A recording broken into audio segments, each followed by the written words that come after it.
Chapter 407. This little eunuch was indeed the personal eunuch of Prince Cheng. Prince Cheng. She raised her head and looked at Prince Cheng pitifully with a slightly red face. Duke Yong's mansion is my maternal family. Although she said it vaguely, many people immediately understood the meaning of her words. Qin Wanru looked at Qin Yuru in the crowd with a slight smile on her lips like a blooming ice flower. Sure enough, Qin Yuru was not satisfied with Di Yan and wanted to climb the social ladder here. Now she even said such words, which meant that Prince Cheng misunderstood her. The relationship between her and Duke Yong's mansion was only that of her maternal family. It was not like others said that the two families were going to marry again. Prince Cheng frowned fiercely and his eyes fell on Qin Yuru. How could he not understand the meaning of Qin Yuru's words? If Qin Yuru's reputation was not so bad, he would actually accept her. Since he had to take a concubine now, it was not a problem to have one more woman in his backyard. Moreover, she had Qin Huayong behind her. But this woman's reputation was really bad. Moreover, this woman's behavior was really a little slutty. Prince Shou also understood and suddenly burst into laughter. Uncle Wang, just admit it.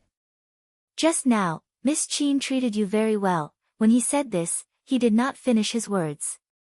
He stopped here and deliberately winked at Prince Cheng, which was more imaginative than saying all the words. Many young madams present looked at Qin Yuru with jealousy and secretly scolded her for being a bitch. They did not know what means she had used to hook up with Prince Cheng.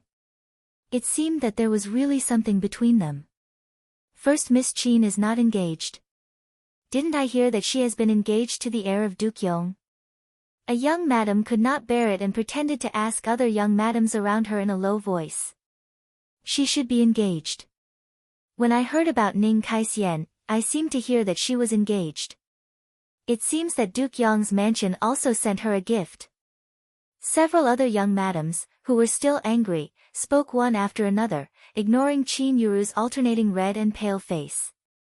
Qin Yuru secretly hated that they came so fast that she was overwhelmed. But she also knew that she could not let them continue talking at this time. She looked up at the opposite crowd and suddenly her eyes lit up. She hurriedly raised her voice and said to Qin Wanru, who was behind the crowd, "Second sister." Ruian Great Elder's face darkened. Qin Wanru did not want to get involved in this farce, but she knew that Qin Yuru had dragged her into it. Since this was the case, it was not convenient for her to hide. Qin Wanru, who walked out of the crowd, called out generously, "Big sister." His attitude was neither close nor distant. Although he was young, he was calm.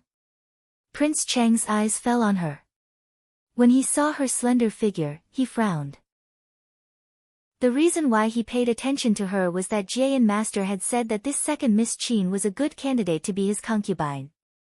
However, the girl in front of him was too young. Even if she looked delicate, he could not have any romantic thoughts. Besides, he had never thought about this kind of thing before. "Where did you go, second sister? Why did you disappear when I was walking? When I came back to find you, I got lost.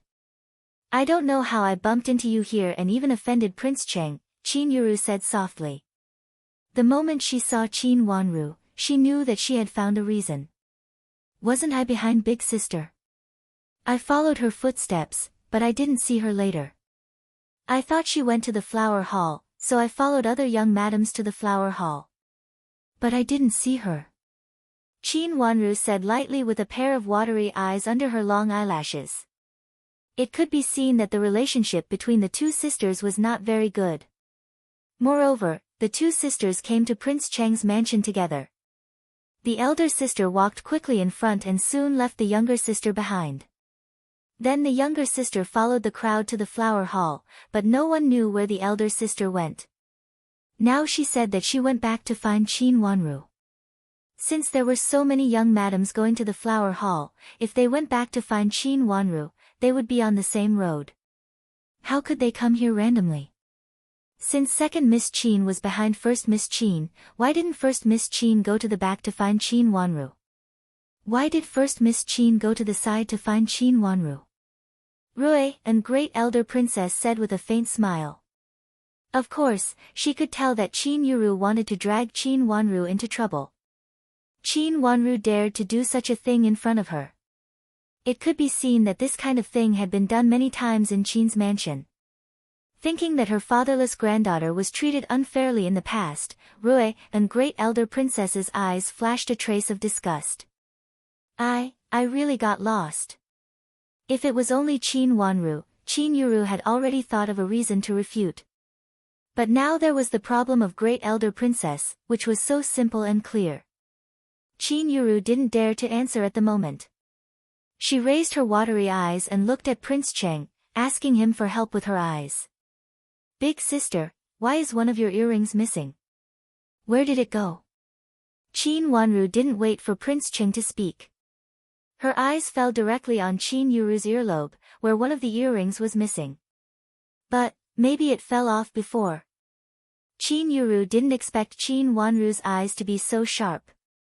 She hurriedly explained in a panic. Let me accompany you to find it. Qin Wanru withdrew her eyes and said. How could the personal item of an aristocratic family's miss be lost casually? If a man took it, his reputation would be ruined. Qin Wanru's words were very appropriate. Although she didn't show much affection, she attached great importance to this matter. Several mature young madams nodded repeatedly. In this case, it was natural to find the earrings first. Otherwise, something might really go wrong. Prince Zhou looked at Qin Yuru doubtfully and then looked back at the little eunuch he sent out. At that time, only this little eunuch went to contact Qin Yuru. The little eunuch winked at him and took out a handkerchief from his arms. The handkerchief was slightly bulging. Although it looked smooth, Prince Zhou still found something different.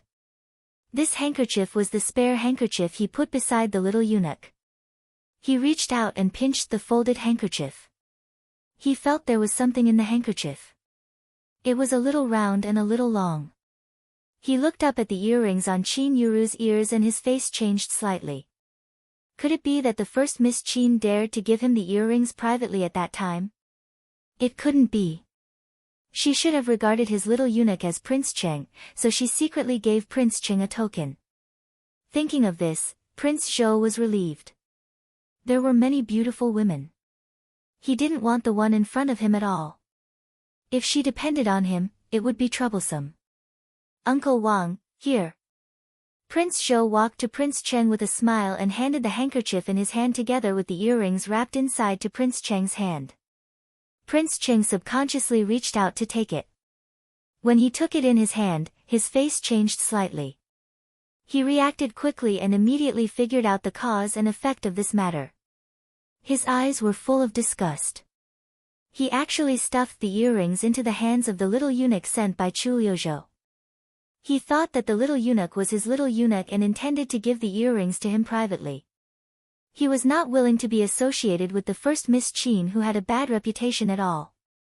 Come on, help first Miss Qin find the earrings. Prince Cheng calmly handed the handkerchief in his hand to Shiqi who stood behind him. Shiqi took it and pinched it in his hand.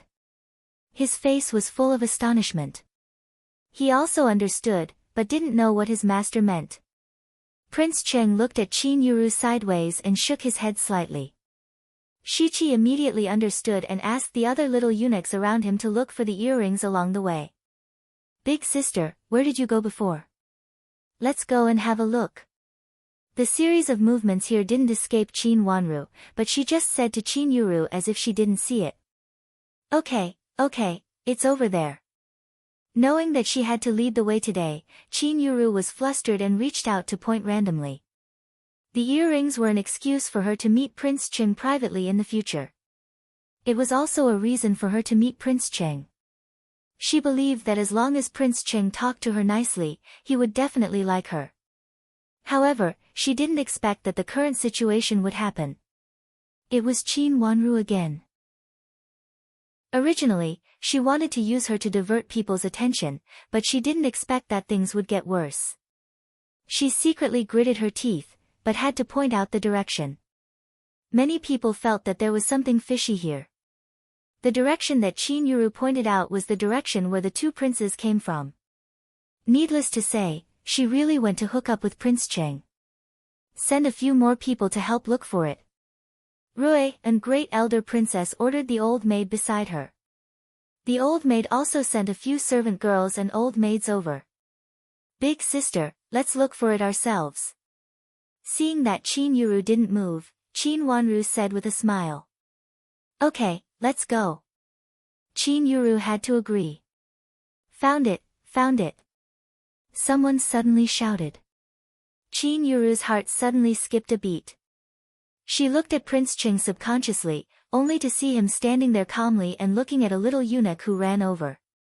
She immediately panicked and inexplicably felt that something was wrong.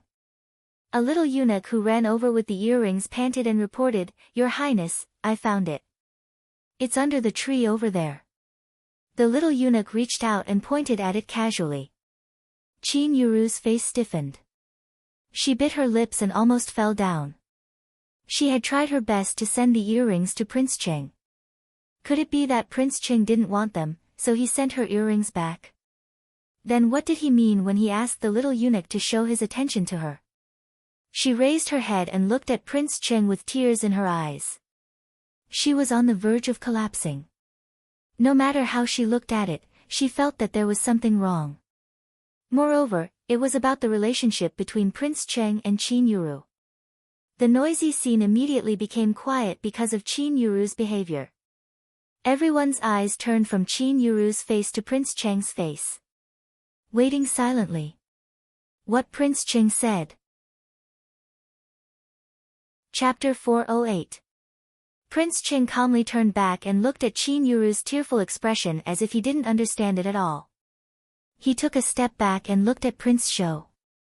Prince Shou, it was your little eunuch who went down to ask about this Mississippi. Could it be that she lost her earring? Originally, Prince Cheng didn't want to get Prince Shou involved in this matter. When Prince Shou handed him the handkerchief, he took it, which could be regarded as taking over this matter. But now Qin Yuru's appearance made him have to tell the truth. He had kept a low profile for so many years, and now he was forced to get married. He didn't want Qin Yuru to ruin his plan. How do I know about her? At that time, she kept wandering around Uncle just to attract Uncle's attention.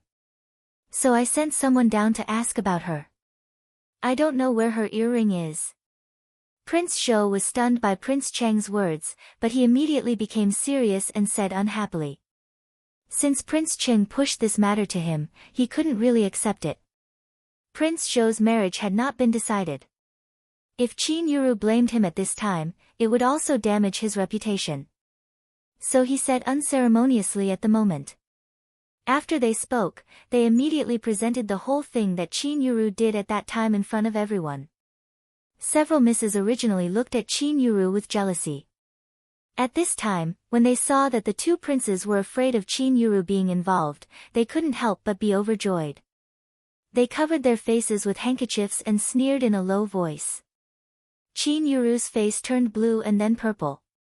She only felt ashamed and resentful. She didn't expect that it was Prince Cheng who told the truth. Tears fell down immediately. Then she covered her face and ran out, crying bitterly. Rui and great elder princess gestured to an old maid beside her. The old maid nodded and followed her. Although she hated Qin Yuru very much, she was half the master of Qin Yuru now. She couldn't let Qin Yuru have an accident here. Mei Shui, take the earring and go to see big sister. Qin Wanru calmly ordered Mei Shui, who was stunned there. Mei Shui really didn't know how to deal with such a big change. Hearing Qin Wanru's words, she immediately snatched the earring from the little eunuch's hand, shouted, Miss, and chased after them. Great elder princess, I also want to see big sister. Qin Wanru said to Rui and great elder princess respectfully. In fact, great elder princess did not want Qin Wanru to leave. It was not easy for her to see her granddaughter. However, under the current situation, she knew that Qin Wanru should go and see her granddaughter. Even though they did not get along well, she still had to comfort Qin Yuru at this time. Second Miss Qin, please go ahead. There is a place for the womenfolk to rest in the mansion. Second Miss Qin, you can take the first miss there later. Rui and Great Elder Princess said. Thank you, Great Elder Princess. Qin Wanru bowed sideways again, and then hurriedly left in the direction where Qin Yuru left with Yujie. It was not a good thing to stay here. Since Qin Wanru had such a chance to leave Prince Cheng who had bad intentions, she would naturally leave as soon as possible. She did not want to get involved in the farce of Prince Cheng's mansion. Qin Yuru thought that she had won Prince Cheng's heart and attracted his attention. However, she did not know that Prince Cheng and Prince Zhou both shirked their responsibilities by accident and even exposed her. Qin Wanru clearly saw that Prince Zhou gave the handkerchief to Prince Cheng and Prince Cheng gave it to the eunuch behind him. Qin Yuru thought that she had schemed against Prince Cheng, but she did not expect that Prince Cheng was not a man who had tender and protective feelings for the fairer sex. He actually pushed her out mercilessly. As for Prince Zhou, who had wanted to watch the fun, he did not have any imagination about Qin Yuru and directly exposed Qin Yuru's true colors. When Qin Wanru found Qin Yuru, she was sitting in a corridor, lying on her stomach and crying. Mei Shui was beside her, trying to comfort her. Qin Wanru walked over slowly and sat down in the corridor. She did not go to comfort Qin Yuru and just leaned against the railing to enjoy the scenery. Although the leaves were withered and there was nothing to enjoy, at least there were corridors and eaves for her to enjoy. Qin Wanru, are you satisfied this time? You made me like this. You are so vicious. Qin Yuru wiped her tears and scolded Qin Wanru viciously. I don't know what you are talking about. Qin Wanru withdrew her gaze from the outside, smiled slightly and said very calmly. You don't know. How dare you say you don't know? If you did not say that I lost my earring, Prince Cheng and Prince Zhou would not have humiliated me. Qin Yuru was so angry that she almost sat up and wanted to give Qin Wanru 2 slaps. Mei Shui saw that it was not good and hurriedly pulled her sleeves, indicating that she should not be impulsive. Big sister lost your earring. Shouldn't you find it back? Or let it fall in Prince Cheng's mansion? Qin Wanru said indifferently.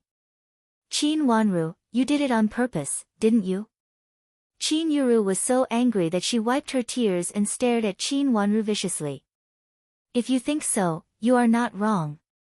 Qin Wanru smiled slightly, raised her eyebrows, and said indifferently, do you want me to take care of this for you? Qin Yuru did not expect that Qin Wanru dared to say so and did not buy her words at all.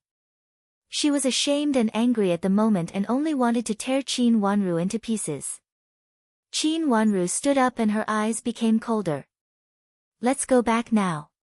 Qin Wanru, what do you mean? Nothing. I just think that you still want to stay in this state. Shouldn't you think about how to explain to Duke Yong's mansion now? Qin Wanru said indifferently. There were many young madams in the meeting today and Qin Yuru's matter was now exposed. She was engaged to Prince Cheng, but she still seduced Prince Cheng and was finally despised by him. If this matter was passed to Di Yan, it would not be a trivial matter. Qin Yuru had thought that she would succeed before, but now she suddenly found that she had failed and that she could not explain to Di Yan. She panicked for a moment. She did not dare to think about Prince Cheng anymore, so she naturally could not give up on Di Yan. She had no time to quarrel with Qin Wanru, so she stood up and walked out. Qin Wanru told the old maid who was ordered by Rui and Great Elder Princess to chase after them and then left with Qin Yuru. They got on the carriage and Qin Yuru suddenly said, let's go to Duke Yong's mansion. She wanted to remedy it. Go back to Ning Yuan Army General's mansion first, and then take Big Sister to Duke Yong's mansion.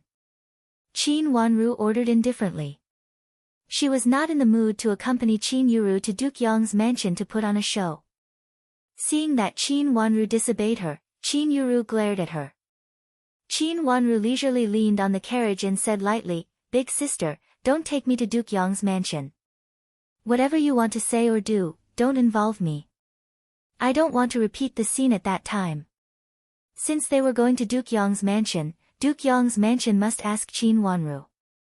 Qin Yuru had not figured out how to smooth things over, so she certainly did not want Qin Wanru to follow her to make trouble. Go to General's mansion first. Qin Yuru could only stare at Qin Wanru and said. The carriage went all the way. When they arrived at Ningyuan Army General's mansion, Qin Wanru got off the carriage. Qin Yuru immediately asked the coachman to change the direction and drove directly to Duke Yong's mansion. At this time, she was really panicked and confused, so she was not in the mood to quarrel with Qin Wanru. She had to explain this matter clearly before the news of Prince Cheng's mansion spread out. Qin Wanru stood at the gate and watched Qin Yuru's carriage leave. A trace of darkness slowly appeared in her eyes. Qin Yuru was really panicked this time. That was good. The more panicked she was, the more she wanted to do something. Foster daughter. Foster granddaughter. They were not close relatives. What Qin Yuru wanted was probably not the word righteousness, but the word do. Well, she did not like it either. Duke Xing's mansion owed her more than a foster daughter, or a foster granddaughter. After entering the mansion, Qin Wanru first went to greet Madame Dowager. Seeing Qin Wanru come back at this time, Madame Dowager was stunned and hurriedly let Qin Wanru in. When Qin Wanru entered the mansion, she was surprised to see Qin Huayong was also there. She hurriedly went forward and bowed to Madame Dowager and Qin Huayong. Shouldn't you and your big sister be in Prince Cheng's mansion at this time? Madame Dowager asked in surprise. Something happened. Big sister is now in Duke Yong's mansion. Qin Wanru said vaguely. What happened? Madame Dowager was shocked. Recently, Qin Yuru had been in trouble frequently. How could I not worry about her? This time, Qin Wanru did not hide anything and told him the cause and effect. When she finished, Qin Huayong already pounded the table angrily, stood up and strode out. Grandma, father, this. Qin Wanru was also shocked. Looking at the direction where Qin Huayong left, she said hesitantly. What a sin. What a sin. Madame Dowager was also so angry that her face turned pale and she almost couldn't breathe. This kind of thing was simply unheard of. No one thought that Qin Yuru would do such a thing. She had picked Di Yan out of thousands of people before. How could she fall in love with another man in such a short time? Moreover, this man was Prince Cheng. Now that she was exposed in public, even if Duke Yong's mansion wanted to break off the engagement, it would be justifiable. Grandma, what should we do now? Qin Wanru came over and gently patted Madame Dowager's back to calm her down. It depends on Duke Yong's mansion. If they really want to break off the engagement, let them do it. Madame Dowager sighed and said helplessly. Will Duke Yong's mansion break off the engagement? They are Madame Di's maiden family. Even if Duke Yong's mansion can tolerate this kind of thing, Child Di can't. Your father should have gone to Duke Yong's mansion now. Just wait for the result of their discussion. Madame Dowager said helplessly. She had lived for so long, but she had never heard of anyone who could be so shameless. Now Qin Yuru actually did such a thing. How could she say anything? After all, Qin Yuru had the word Qin on her head. Chapter 409. What? How could there be such a thing? They are going too far. Hearing Qin Yuru's words, old Madame of Duke Yong was so angry that her face turned livid. She only felt that her chest was stuffy. After forcing herself to say such a sentence, she was on the verge of collapsing. The servant girls and old maids on both sides saw that the situation was not good. They hurried over to support her and shouted anxiously, Old Madam! Old Madam! What happened? Countess Yong walked in with a frown. Madam, it's bad. Old Madam is going to faint. An old maid hurriedly turned around and reported. Hearing that something happened to Old Madam, Countess Yong hurried over to help others and called Old Madam, who was so angry that she almost fainted, back. When she woke up, she felt weak all over. Her lips trembled and she wanted to say something, but she found that the words were stuck in her throat and she could not say a word. Mother, don't worry. Let me ask her. Seeing Old Madam's look, Countess Yong knew that the situation was not good, so she hurriedly comforted her. At this time, old madam only felt that her heart was burning, but she could not say a word. She could only nod hard. Since the matter was so serious, Countess Yong must know it. Auntie, please save me. Help me. Qin Yuru cried and rushed to Countess Yong. She knelt down with a plop sound and put her hands on Countess Yong's knees. Her tears fell down. Yuru, what happened? Countess Yong had a bad feeling and her face turned slightly pale. Aunt, Prince Chang's mansion sent an invitation card to our mansion. My sister and I went to Prince Chang's mansion together. On the way, we were enjoying the scenery, so we turned into the garden. Later, we lost an earring in the garden. When we came out, we found that the earring was missing. Coincidentally, we met Prince Chang and Prince Zhou visiting Rui and Great Elder Princess together. They heard that my earring was missing, so they helped me find it, but, speaking of this, Qin Yuru choked with sobs. Her tears rolled down, and it seemed that she could not even say a word. What's wrong? Countess Yong snapped. Those young madams who attended the meeting said that I deliberately leaned towards Prince Chang and Prince Zhou. At that time, Prince Chang and Prince Zhou happened to be in the garden, so they said that I deliberately. Aunt, my cousin, and I have been engaged. How could I be so shameless to do such a thing? But everyone's mouth can melt gold. Aunt, how can I live now? As Qin Yuru spoke, she cried even more sadly. She took a few steps on her knees and leaned close to Countess Yong's legs. They all misunderstood you. Countess Yong asked coldly. Aunt, what should we do? What should we do? I didn't know the place, so I just walked around. Who knew I would get into trouble like this? Bring it here. If I had known this earlier, I wouldn't have gone to Prince Chang's mansion. Qin Yuru burst into tears. In fact, she also wanted to push the blame onto Qin Wanru, but almost everyone knew that her relationship with Qin Wanru was not good now. She could not say that she went to the garden to find Qin Wanru, nor could she say that it was Qin Wanru who led her to the garden. Qin Wanru's schedule should be very easy to check. She was with those young madams and followed the crowd to the flower hall. There were many people who could testify for Qin Wanru. Even if she wanted to shift the blame to Qin Wanru, she could not. She could not take Qin Wanru as a scapegoat. Qin Yuru could only say that she was innocent, so that people in Duke Yong's mansion would believe that she was innocent before the rumors spread. Think of a way to correct Yuru's name. At this time, old madam of Duke Yong finally recovered and said angrily, they are bullying Yuru because she just came to the capital city and has no background. How could they make such a simple thing sound like this? Yuru has been engaged to our mansion, so how could she have other ideas? In order to show her face in front of Prince Chang, these young madams really dare to say anything. They don't even know the rules of unmarried women. How could they dream of becoming Prince Chang's wife? This time, Duke Yong's mansion did not accept the invitation card, but they did not care. Not all aristocratic families received the invitation card, which meant that they were not included in the scope of Prince Chang's concubine selection. The scope was not based on the level of official position. It was the arrangement of the imperial palace who got the invitation card and who didn't. Those who got the invitation card were not necessarily happy. In the hearts of some people who wanted power, they were not willing to go. After all, in addition to Prince Chang, there were other princes who should also choose concubines. Compared with Prince Chang, those princes had much more momentum. At least, they had a much better future than Prince Chang, who seemed to be an idle prince for the rest of his life. That was what Duke Yong's mansion thought. They were very happy that they did not get the invitation card. But at this time, old madam hated that her mansion did not get the invitation card.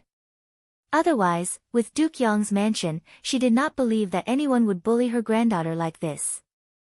They all think so. Ruyan Great Elder Princess also thinks so. After thinking for a while, Countess Yong did not directly answer old madam's words. She was not old madam, so she did not have such a preference for Qin Yuru. She even did not want Qin Yuru to be her daughter-in-law at the very beginning. But with Qin Huayong's entry, she had to do it. "Aunt, I don't know. I don't know. They all scolded me, so I left in tears. I don't know whether Ruyan Great Elder Princess believed them or not," Qin Yuru said while wiping her tears. She also knew that Countess Yong was more difficult to fool than old madam. While crying, she secretly observed Countess Yong's expression and felt anxious. She didn't dare to say that Ruyan Great Elder Princess must think so. Wouldn't her lie be exposed? But she did not dare to say that Ruyan Great Elder Princess was against it. When this kind of thing spread out, people would know that although Ruyan Great Elder Princess did not say anything, she should agree with it.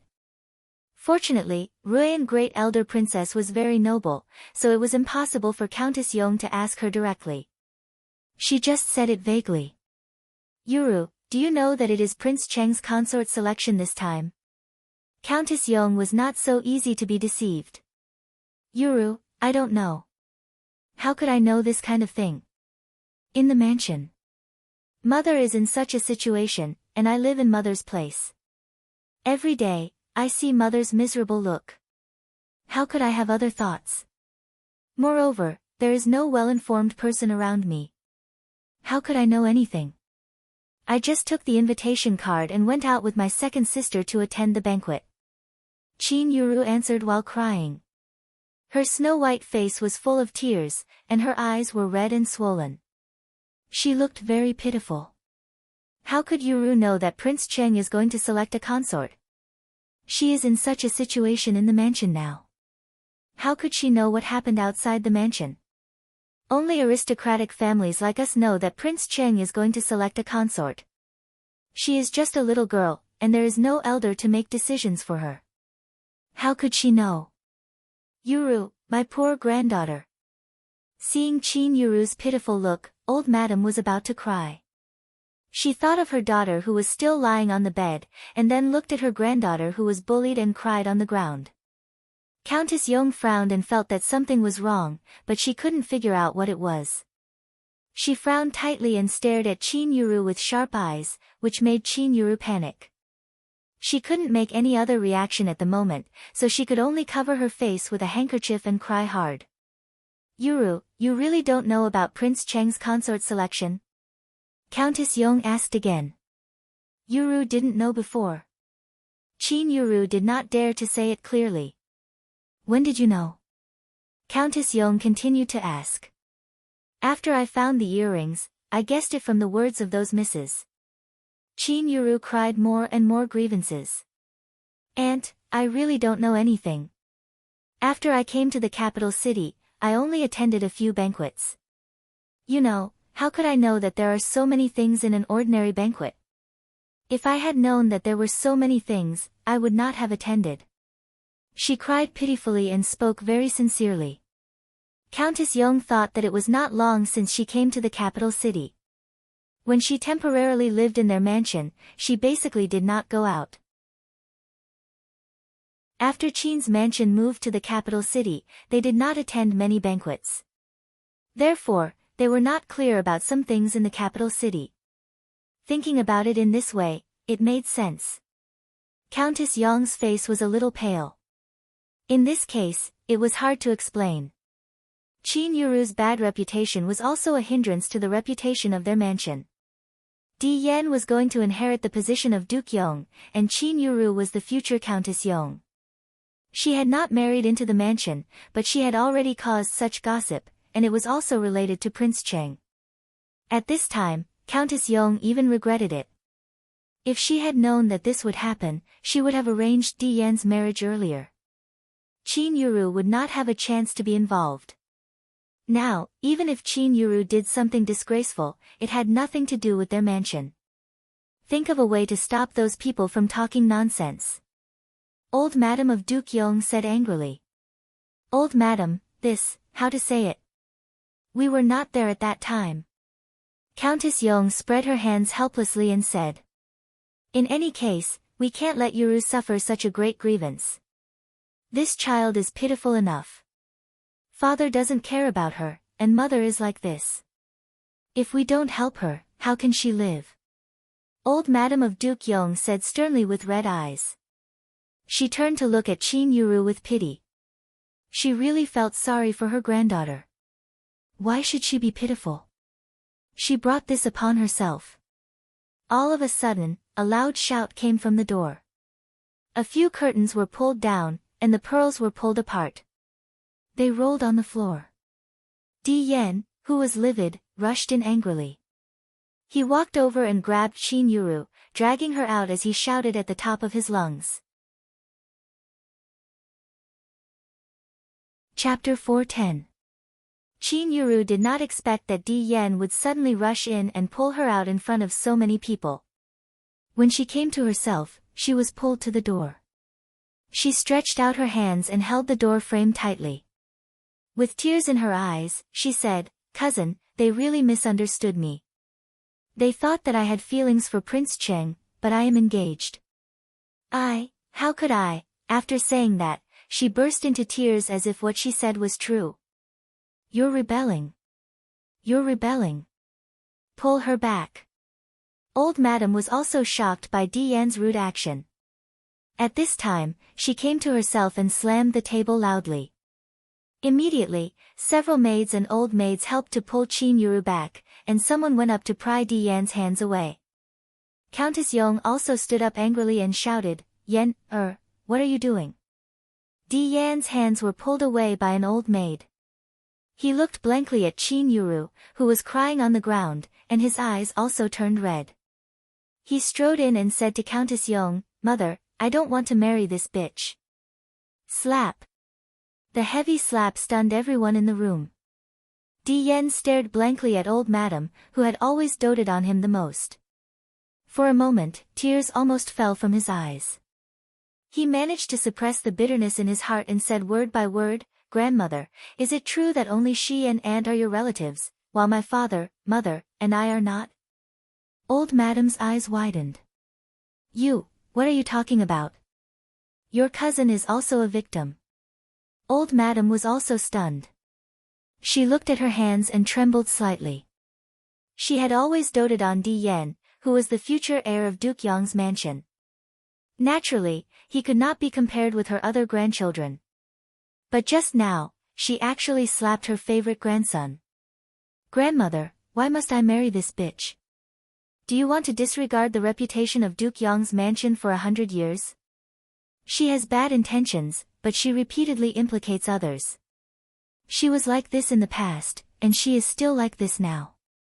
Now, people in the capital city will say that she is not a good woman. She has an engagement, but she still seduces Prince Cheng. Grandmother, how can I face others?" Di Yan said angrily. He knew that it was actually an accident. A miss who went to Prince Cheng's mansion happened to fall and had to leave early. The one who went to pick her up happened to be her brother. On the way back, the miss told her brother about the interesting thing that happened in Prince Cheng's mansion today. After sending his sister home, this brother, who was also a good friend of Di Yan, told Di Yan about it. After hearing the cause and effect, Di Yan couldn't bear it anymore. He angrily went to find his mother, only to hear that his mother had already moved to Old Madam's place.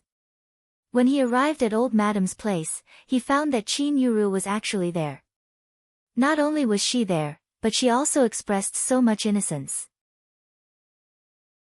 Immediately, he had the guts to pull Qin Yuru out.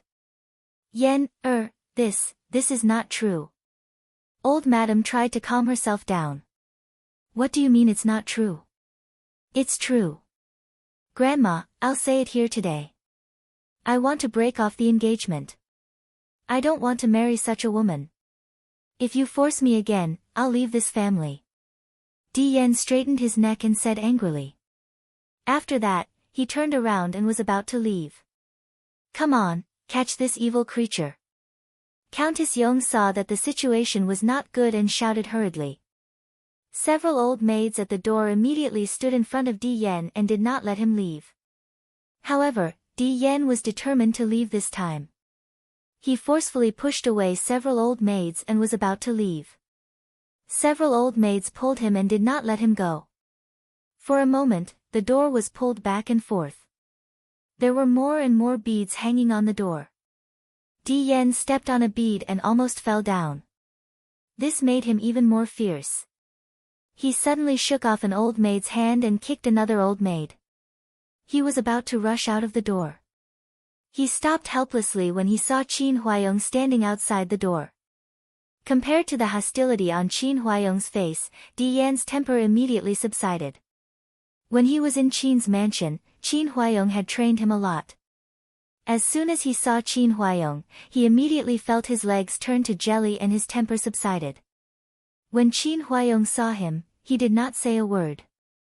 He reached out and grabbed Dian's collar, directly pulled him in, and fiercely pushed him forward. Dian stumbled back a few steps and hit a table behind him heavily. He immediately bent over in pain. Countess Yong, who was beside him, hurriedly reached out to hold him and glared at Qin Huayong. If it were not for the dignity of a madam from an aristocratic family, she would have cursed him out loud at this moment. Qin Huayong strode in, bowed to old madam sitting in the first seat, and then to Countess Yong with a gloomy face. Then he raised his head and said, "Old madam and madam, please ask the servants to leave." He meant that he had something to discuss with them. Old madam was at a loss. When she saw Qin Huayong, she breathed a sigh of relief and hurriedly waved her hand. All the servant girls and old maids left.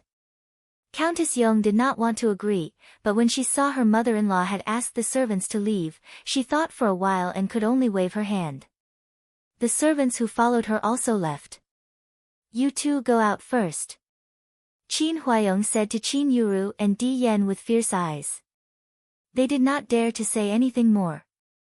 Qin Yuru wiped away her tears, stood up, and retreated to the door.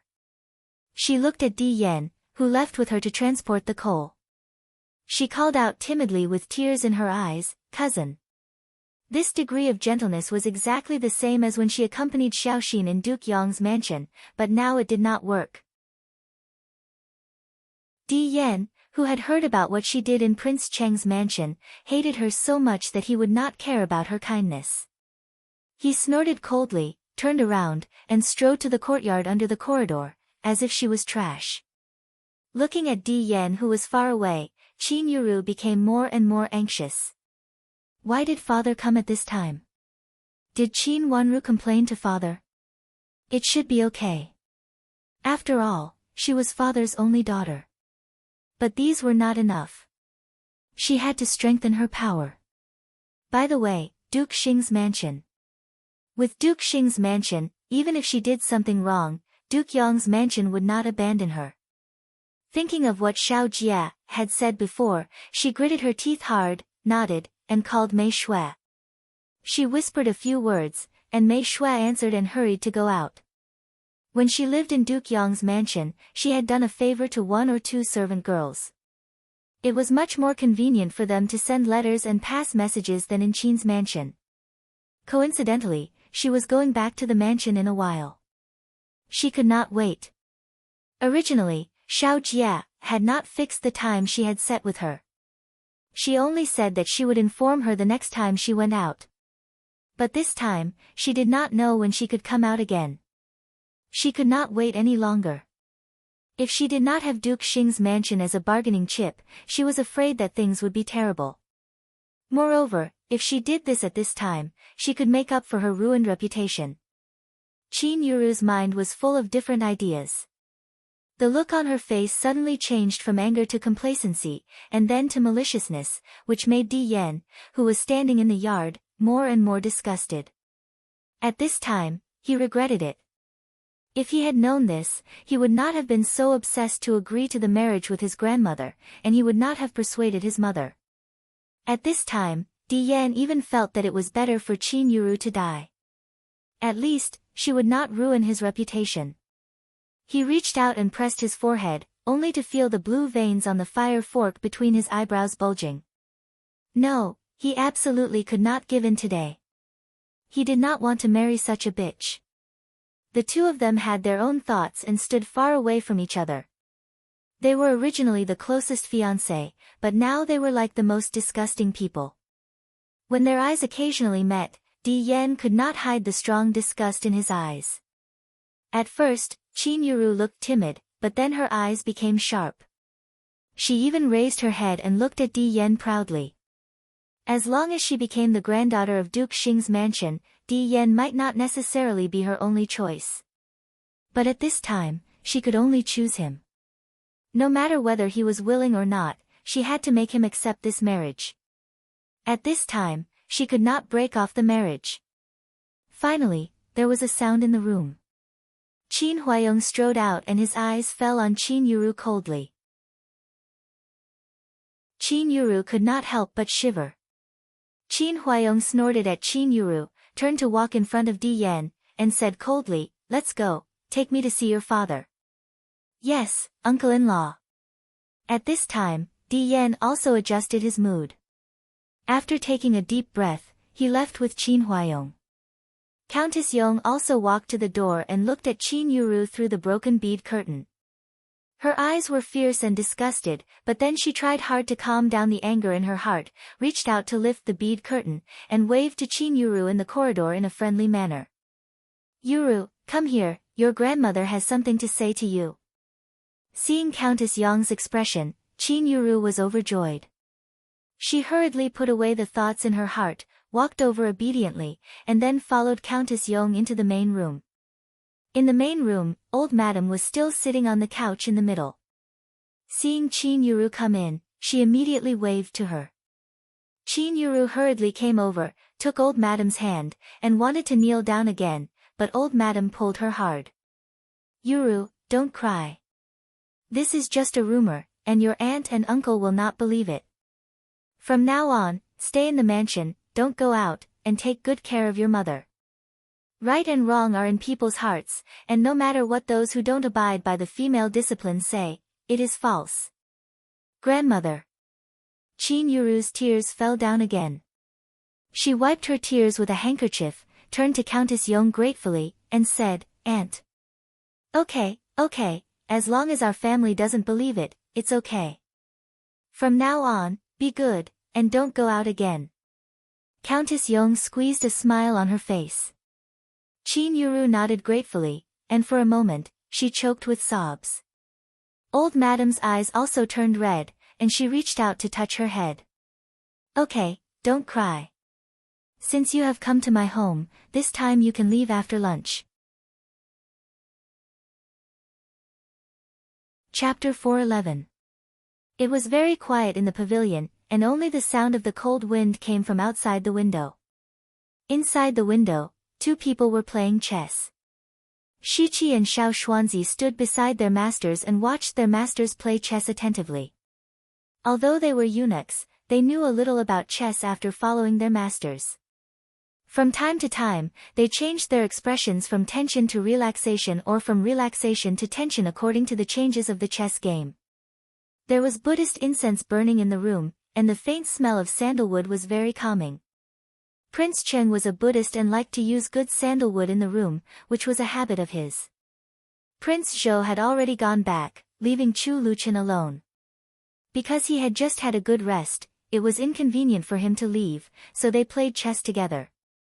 As for the hospitality, Prince Cheng specially asked Ruyan Great Elder Princess to make the decision. The so-called decision was different from the previous meaning. He personally asked her to make the decision. Ruyan Great Elder Princess came to entertain the guests for him before, just to entertain these misses. If he really wanted to choose, he would treat himself. But now he entrusted all of it to Ruyan Great Elder Princess, which meant that she could make the decision for him and help him choose some people. He was not interested in it at all. Ruyan Great Elder Princess was not willing to do it at first. She deliberately brought these misses to the garden to let Prince Cheng choose himself. Unexpectedly, after what happened with Qin Yuru, Prince Cheng actually entrusted all of it to her and let her make the decision, which made it difficult for Ruyan Great Elder Princess. She did come here to have a look, but she just wanted to have a look. How could she help Prince Cheng make the decision? Now Prince Cheng threw the matter to her impatiently. Thinking of what had happened just now, Ruyan Great Elder Princess also felt very tired. This first miss of Ningyuan Army General was really a weirdo. She was engaged, but how could she have the face to do this kind of thing? She was even more shameless than those unmarried misses who deliberately looked for opportunities to get close to princes and princes. Originally, Prince Cheng had no intention of marrying a wife. It was not easy for him to agree to marry a wife. Now, he was hit by this shameless first Miss Qin and seemed to be unwilling to pick a wife. Ruyan Great Elder Princess was also very helpless. Seeing that Prince Cheng insisted on doing this, he could only lead the large group of people back to the inner courtyard parlor. Prince Zhou felt that there was nothing to watch, so he left with his men. When Chu Luchen came over, he saw Prince Cheng quietly playing chess with him, so he sat opposite him and started to play chess. The two of them went back and forth, but it was very quiet. The chess game was in a stalemate, and it was difficult to determine the victor. Prince Cheng held a chess piece in his hand, and his eyes fell on the chessboard for a long time without saying anything. Seeing that he did not make a move for a long time, Chu Luchen picked up the teacup beside him and took a sip. Then he put it down slowly and asked casually, "Uncle, why don't you choose a miss from an aristocratic family? Great Elder Princess will help me with this matter." Prince Cheng said without raising his head.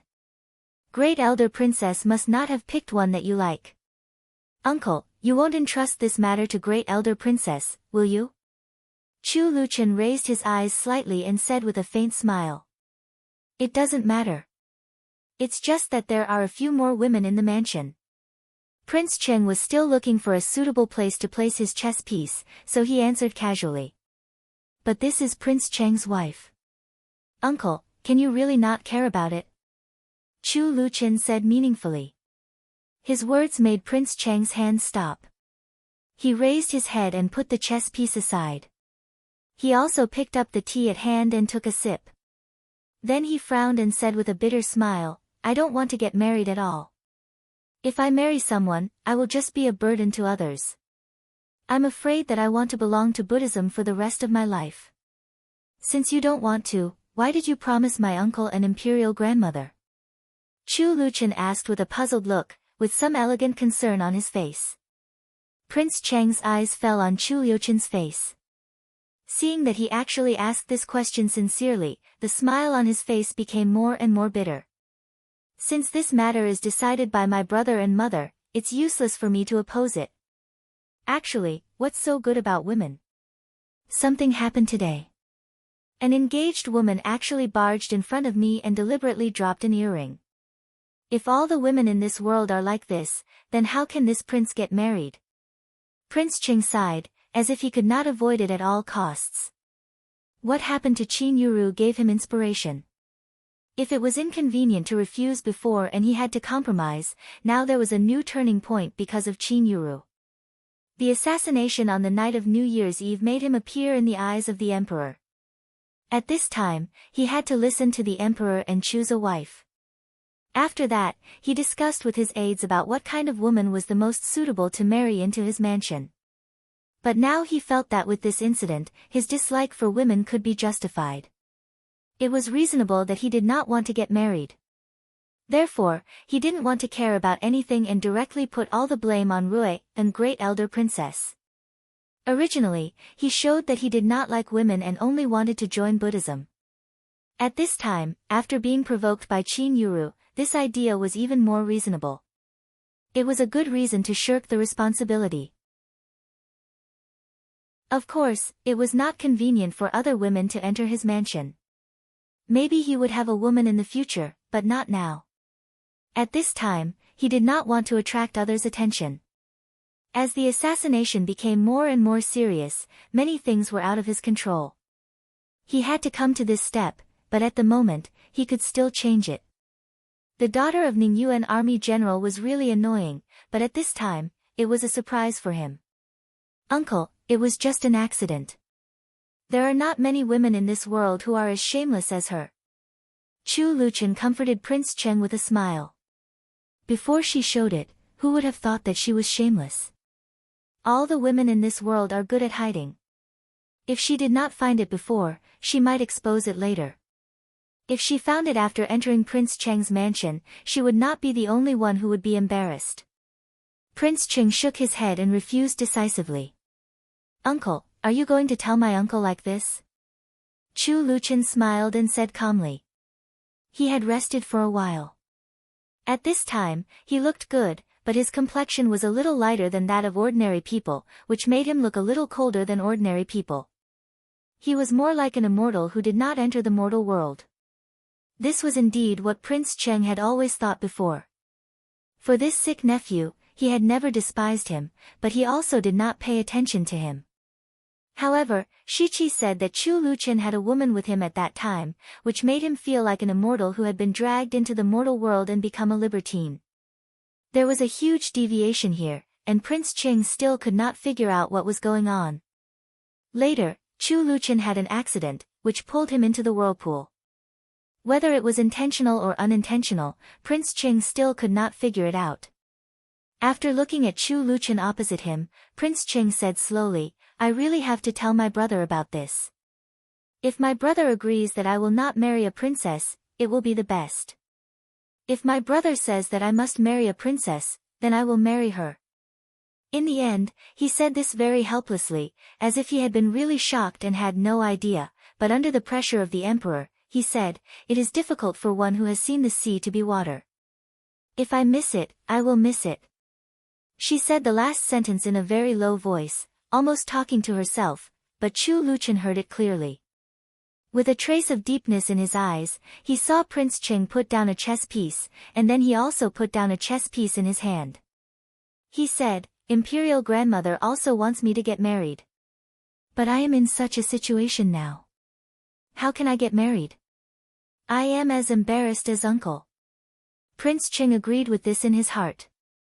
Chu Luchen didn't know how long he could live, so it was better not to marry a princess, so as not to hurt the princess.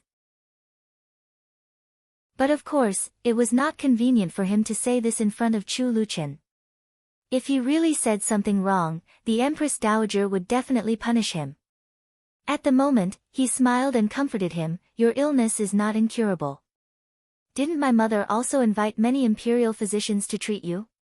You can take your time to recuperate. Take my time to recuperate. But of course, Imperial grandmother wants me to marry a princess as soon as possible.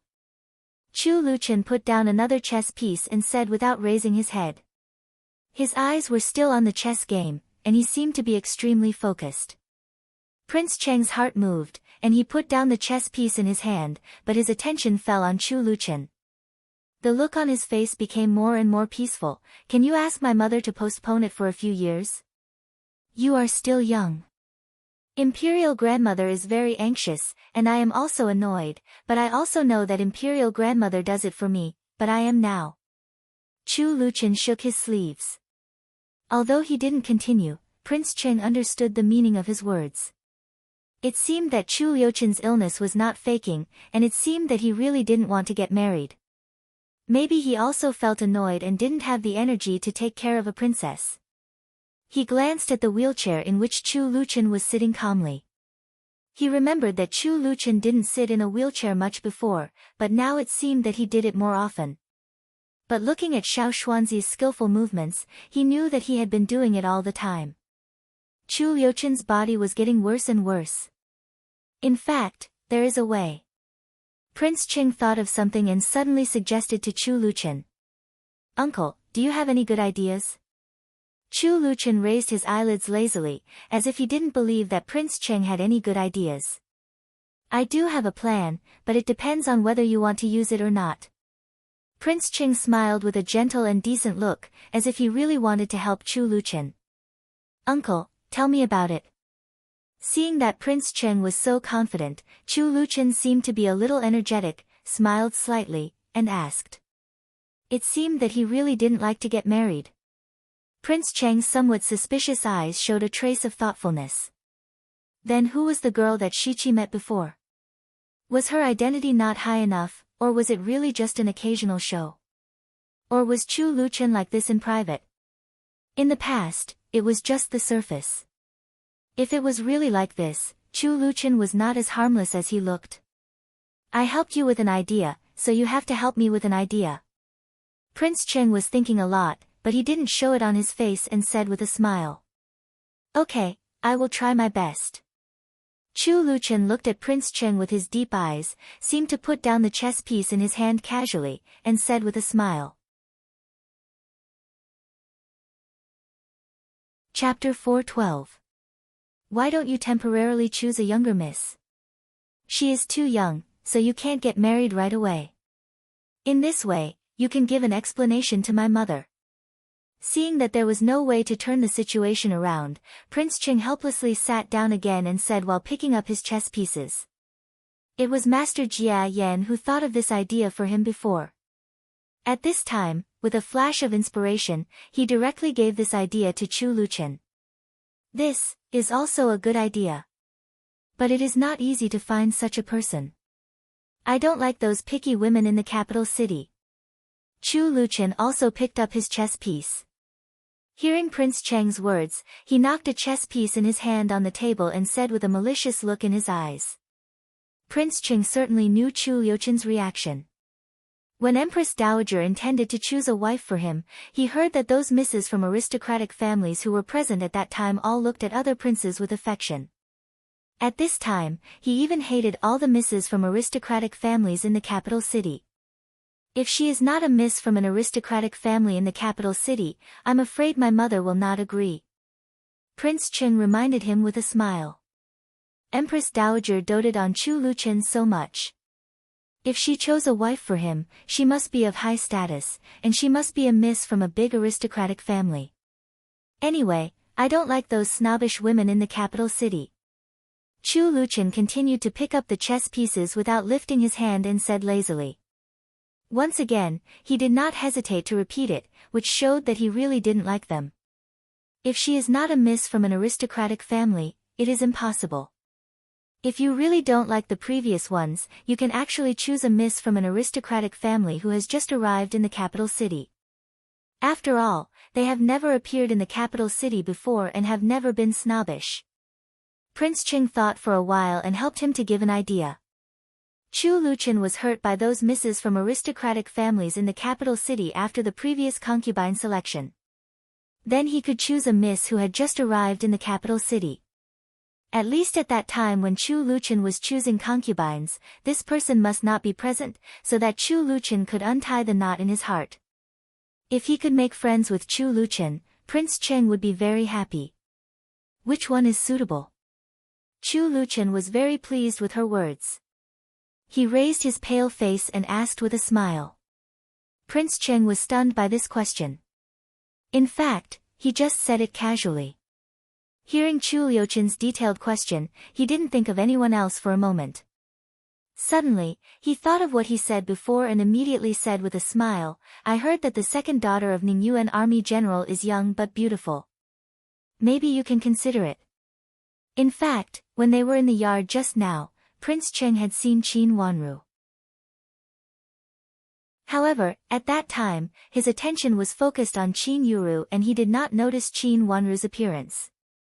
The so-called outstanding appearance was just a casual remark without specific verification. This was also what Master Jia Yan had said before. King Cheng borrowed it temporarily. Ningyuan Army General. Chu Luchen repeated and frowned, as if he couldn't remember who it was. Ningyuan Army General Qin Huayong. Prince Cheng reminded him with a smile. Chu Luchen put down the chess piece in his hand, leaned back on his wide wheelchair, and said with some disgust, I do know her. I've known her since I was in Jiangzhou. She's just a little young girl. Being young has its advantages. Empress Dowager won't let you get married in a hurry. When she grows up and gets married, it will take many years. Moreover, she is young and has just arrived in the capital city. She must not be so snobbish. Prince Cheng said. He was not surprised that Chu Luchen knew Qin Wanru. At that time, Qin Wanru was involved in the incident at the gate of the palace. Many people who knew the real situation guessed that Chu Luchen and second Miss Qin knew each other. Now, hearing Chu Luchen admit it openly, they were more and more sure that Qin Wanru was really involved in the incident at that time. It seemed that Chu Luchen didn't really care about her. That's good. Well, that's settled. Chu Luchen nodded casually, as if he was going to eat something later. This casual attitude made Prince Ching stunned. He suddenly felt that this matter was too casual. He coughed in a low voice and tentatively asked, "Do you really think second Miss Qin is good? Since it's Uncle Wang's suggestion and I also know her, I've lived in their mansion when I was in Jiangzhou. She's quite well behaved. It doesn't matter if she's too small. At least, she can delay her marriage for a few more years. My imperial grandmother can also refuse it. She's indeed a good candidate." Chu Liuchen's words sounded very serious, but his eyes, which were full of smiles, did not look serious at all. After that, he raised the chess piece in his hand to Prince Cheng and said, "Uncle, I'll play first." After he put down the chess piece, he paid more attention to the problem than before. He even moved another position when Prince Cheng had not put down the chess piece. This kind of naughty look stunned Prince Cheng. He shook his head helplessly and put down the chess piece with a smile. After all, he didn't care about it. But since he had mentioned it, he should not have anything to do with second Miss Qin in the future. "Uncle, thank you for helping me think of a way. In fact, if you really don't want to marry a princess, you can also talk about what happened today." Chu Luchen also put down a chess piece. This time, he was very well behaved and no longer moved the chess piece. He shook his robe elegantly and said meaningfully, "What do you mean?" Prince Ching smiled. "Today, your consort selection was disturbed by a woman, which made you realize that there is such a hateful woman in this world. Originally, you didn't want to marry, and the reason why you agreed was also the intention of Empress Dowager and my uncle. But now that you have suffered a blow, you have a reason to say that you don't want to marry for the time being. Originally, Prince Ching didn't like women very much, so he didn't want to marry a princess. This time, he naturally had no other choice and couldn't withdraw even if he wanted to. If he made an excuse because of Qin Yuru, he could at least postpone it for a period of time. In fact, this was the original idea that Prince Cheng had made up." Hearing Chu Liuchen's words, he immediately showed a look of sudden enlightenment and nodded repeatedly. "Good, good, it is indeed a good idea. But..." Speaking of this, Prince Cheng hesitated again. "Uncle, do you still have any concerns? Do you really like this first Miss Qin and want to compete with the heir of Duke Yong's mansion for the beauty?" Chu Luchen raised his beautiful eyebrows and asked curiously. "How could it be possible? I am afraid of getting you into trouble. This first Miss Qin is the elder sister of second Miss Qin just now, and also the daughter of Ningyuan army general." Prince Ching shook his head again and again, showing a look of politeness but not politeness. He stayed away from this first Miss Qin like a ghost. "It doesn't matter. It's just a matter of this prince choosing a young lady from an aristocratic family that I like and doesn't dislike. As long as Uncle Wang doesn't involve her when you talk about this matter, it'll be fine." Chu Luchen waved his hand indifferently and said. Hearing what he said, Prince Cheng understood and laughed. It seemed that Chu Luchen really didn't take this second Miss Qin seriously. Since it was he who helped Chu Luchen come up with this idea, in order to make friends with Chu Luchen, he couldn't ruin this matter. He had to find a chance to help Chu Luchen. If he could make Chu Luchen stand on his side, it would be of great benefit to him. Prince Ching didn't believe that his elder brother didn't have any helpers at that time. But his nephew was too weak, otherwise he would definitely pay more attention to him. If he could hold the helpers left by his elder brother in his hand, it would be much easier for him to do what he wanted. Prince Cheng had an ulterior motive. Of course, he tried to please his young nephew. Chu Luchen was just a weak teenager who had not experienced hardships and was not dangerous. Prince Cheng just needed to coax him. Although he knew that his nephew was a little temperamental, so what? What could he do with his poor health? Thinking of this, he became more and more patient. He must not go against Chu Liuchen's mind. He would never involve the second Miss Qin, whom he had just proposed, in order to show his sincerity to Chu Luchen. As for the woman Shichi saw before, it was probably Chu Liuchen's reverse psychology. The Empress Dowager and the Emperor didn't want him to marry a noble miss from an aristocratic family, so he just found a woman with a low status who couldn't be seen. Of course, his purpose was to go against the Empress Dowager and the Emperor. The reason for this speculation was entirely because of Chu Liuchen's words and behavior just now. That was how a teenager who was in the second year of high school was. Prince Ching felt that he also had such a period of time, but he was more sensible and it didn't take long for him to pass this period. And now Chu Liuchen was at the right age. Now that they had figured out the cause and effect, of course, the more they talked, the more they got along. Prince Cheng was also very tolerant of Chu Liuchen, like a doting elder. Even if Chu Liuchen was a rascal and moved a few pawns, he was generous and didn't point them out. They got along well with each other. And helped each other come up with ideas. It seemed that their relationship suddenly became closer. However, something happened in Duke Yong's mansion. When Qin Yuru returned to the mansion, she actually collided with another carriage. The carriage was half overturned, and Qin Yuru was injured and fainted on the ground. Qin Yuru didn't go out with Qin Huayong this time. When she went out of Duke Yong's mansion, Qin Huayong was still talking in the study of Duke Yong's mansion. When the news came, Qin Huayong was anxious to go out, but he was reported that Qin Yuru had been taken away by the carriage of Duke Xing's mansion. It was also the carriage of Duke Xing's mansion that had an accident, and the madam of the third branch of Duke Xing's mansion was sitting in the carriage. It was said that this madam was also injured, but seeing Qin Yuru was injured, she hurriedly took Qin Yuru to Duke Xing's mansion. Qin Huayong hurriedly went to Duke Xing's mansion. When he arrived at Duke Xing's mansion, he said that Duke Xing happened to be absent, and Madam of Duke Xing was taking care of the injured, so she had no time to see him. She only asked a servant to pass a message to Qin Huayong, saying that first Miss Qin had woken up at this time, but could not be moved for a while, and asked him to go back first. Qin Huayong had no choice but to go back to his general's mansion, and directly went to Madame Dowager's Xining pavilion to discuss countermeasures with her. Chapter 413. Is Big Sister badly hurt?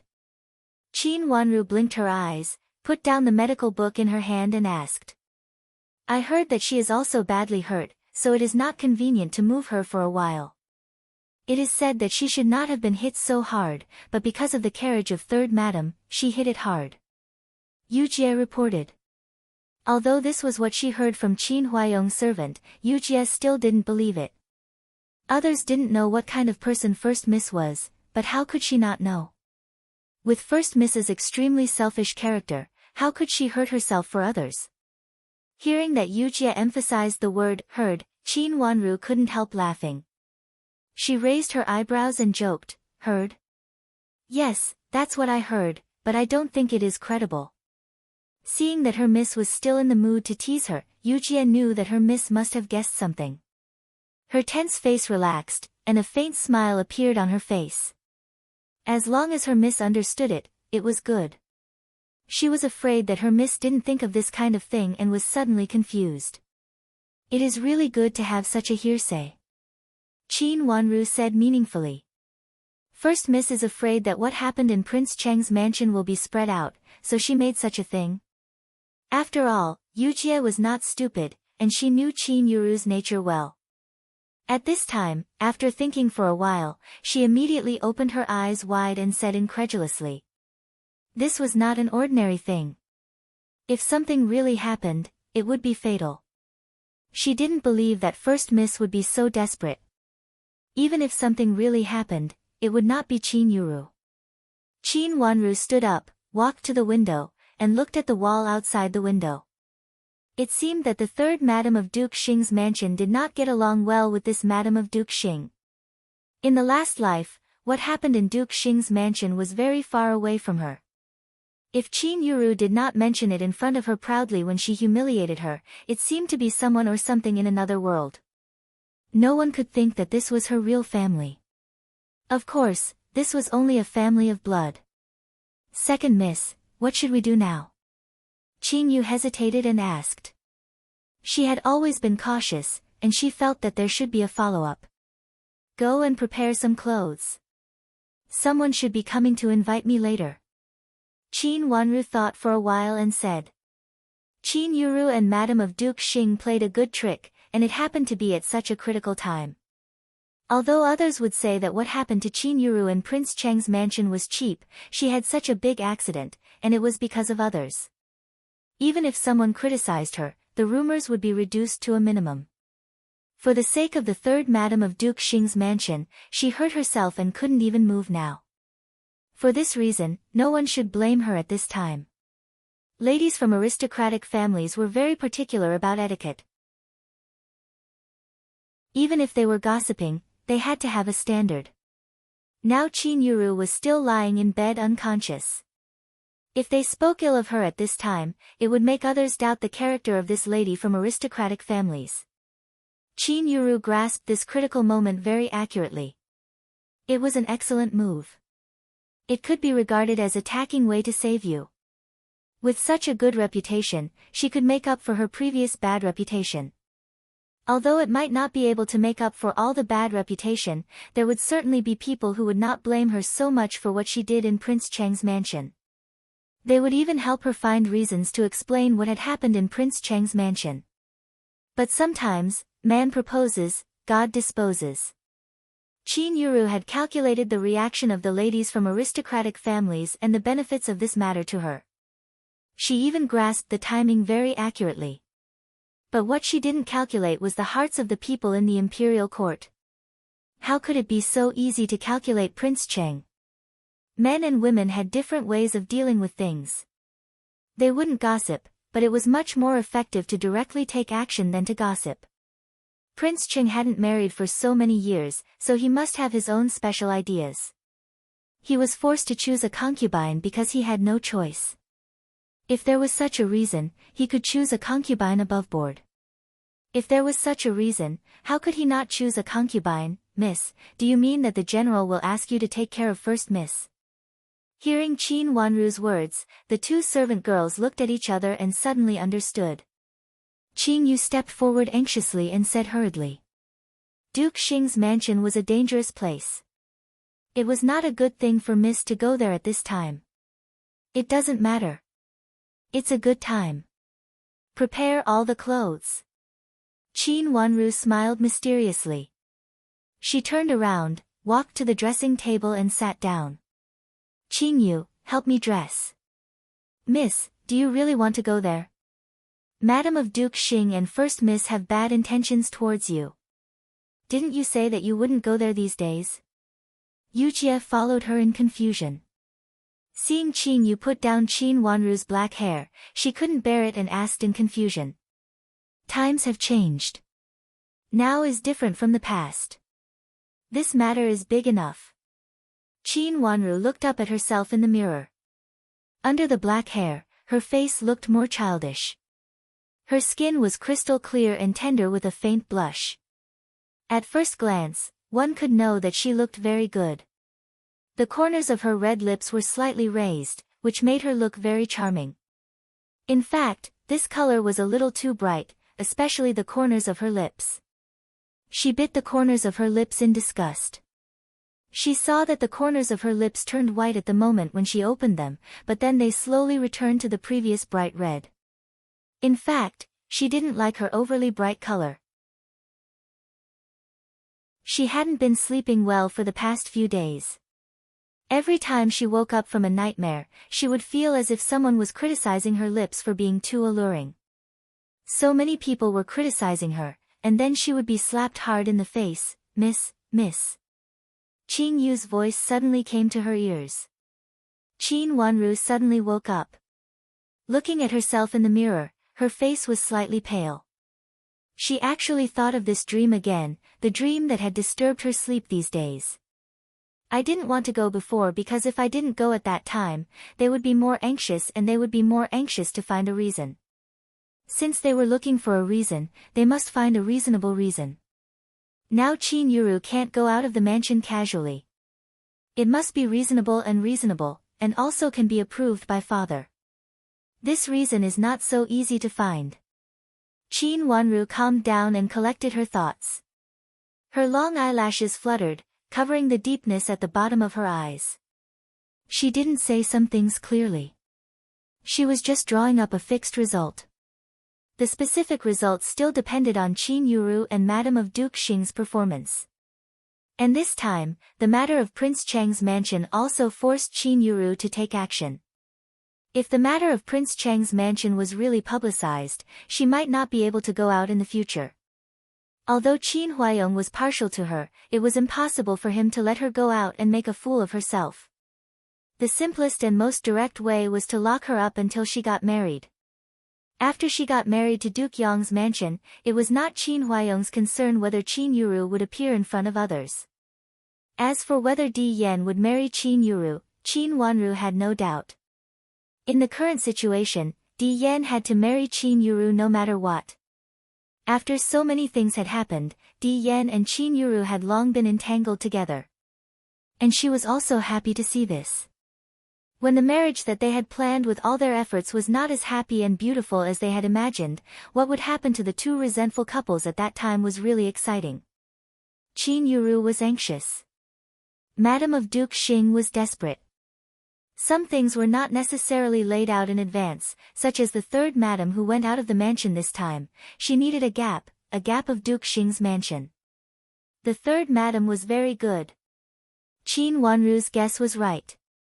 When she had just finished dressing up, Qin Huayong sent someone to call her over. After asking her a few questions about what had happened in Prince Cheng's mansion, he simply said that it might be a misunderstanding. The people of Duke Yong's mansion also said that it might be a misunderstanding. They also said that they would ask Qin Yuru to explain it clearly. But now these were not important. It was not appropriate for Qin Yuru to stay in Duke Xing's mansion alone. But if they carried her back, they were afraid that she would be seriously injured and it would be inconvenient to carry her out. In the whole Qin's mansion, only Qin Wanru could go to Duke Xing's mansion to take care of Qin Yuru. So they asked Qin Wanru to go to Duke Xing's mansion to stay for a few days and accompany Qin Yuru. When Qin Yuru's injury was a little better, she could come back with Qin Yuru. Yes, father. Qin Wanru nodded and answered very respectfully. Looking at his little daughter like this, Qin Huayong hesitated for a moment, but still said softly, "Your big sister has been misled by Madame D in the past, but this time she still keeps the kindness in her heart. I hope you two can be closer in the future. Your big sister now has no biological mother to take care of her. Father, don't worry. I know." Qin Wanru raised her watery eyes and promised softly. At this time, her father was still so partial. He thought that the reason why Qin Yuru did so many bad things before was because of Madame D's instigation.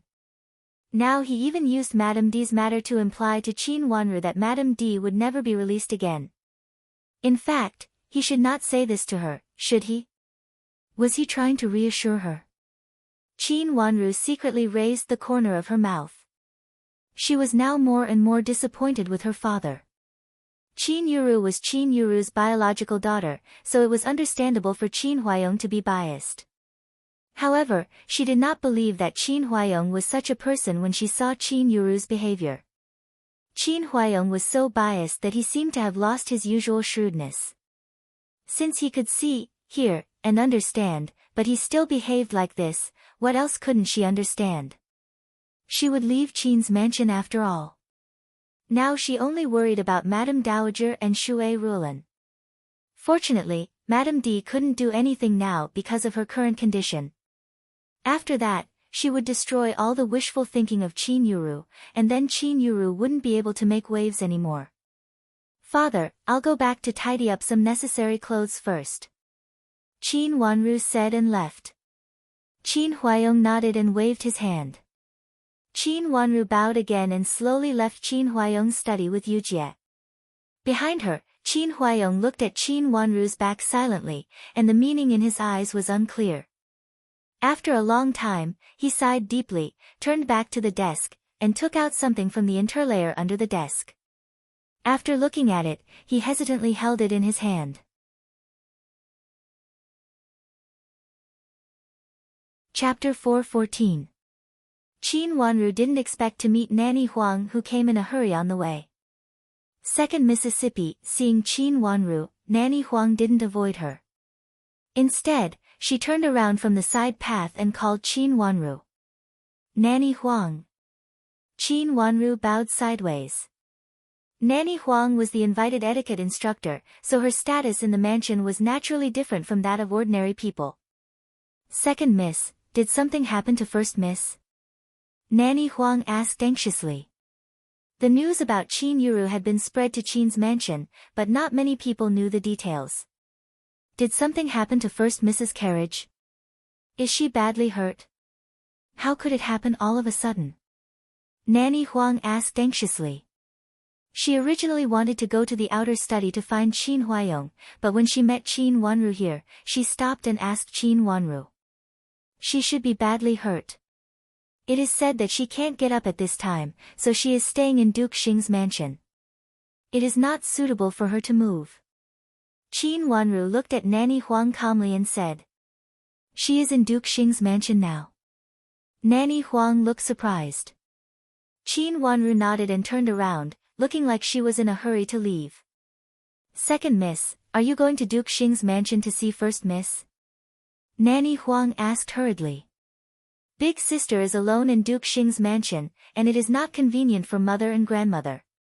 It is more suitable for me to watch over her, Qin Wanru said slowly. Indeed, that was the reason why she had prepared in advance. Second Miss, can you take me to see her? I am worried about First Mississippi, Nanny Huang suggested. Nanny, do you also want to go? Qin Wanru widened her bright watery eyes in surprise and looked Nanny Huang up and down. Nanny Huang was Qin Yuru's etiquette instructor. Naturally, it was inconvenient for her to control Qin Yuru like a supervisor nanny, and she would not really treat Qin Yuru as her master. If an etiquette instructor was just an etiquette instructor, she and Qin Yuru would have an employer-employee relationship, so there was really no need to worry so much. First Miss has been good to me before. Now she is hurt like this, I have to go to see her. Madam's current situation makes it inconvenient for her to go to see First Miss, Nanny Huang said very sincerely. In this way, he and Qin Yuru really got along well. Yujie was stunned and looked at Nanny Huang as if she had seen a ghost. Fortunately, Nanny Huang had good self-restraint. Even under Yujie's stunned gaze, her expression did not change at all, as if she really had a good relationship with Qin Yuru. Since Nanny also wants to go, then just follow me. I'll go back to pack some clothes first. Nanny, wait for me at the carriage. Qin Wanru slightly narrowed her eyes, which were deep and serene. All right, then I'll go and wait first. Nanny Huang said straightforwardly. After that, she turned around with the little servant girl behind her and went directly to the yard where carriages were parked in the mansion. Miss, what is she going to do? Seeing Nanny Huang walking away, Yujie asked in confusion. Naturally, it's to come up with a plan. Qin Wanru turned around and continued to walk inside slowly. They were the ones who were anxious, not her. She didn't have to rush there. She just needed to pack things slowly. If there was no accident, this time she would go to Duke Xing's mansion to make a big scene. Of course, she had to keep up with the follow-up. Nanny Huang is going to help First Miss to come up with a plan. Then why do we still take her? Yujie followed behind Qin Wanru and said in confusion, since she follows First Miss wholeheartedly, she will be against you. Miss, you shouldn't take her with you. It's good to take her with us. Otherwise, Qin Yuru will have no helper around her. When she wants to do something, she will have no helper. Qin Wanru smiled slightly and said meaningfully. Qin Yuru was not a quiet person. She would always do something. Qin Wanru didn't need her to be quiet. The more restless Qin Yuru was, the better. She would always pick out all kinds of things that Madame of Duke Xing didn't expect. Qin Wanru couldn't let Madame of Duke Xing control all the situations in her hands. Qin Yuru was very good. She was good at stirring up trouble.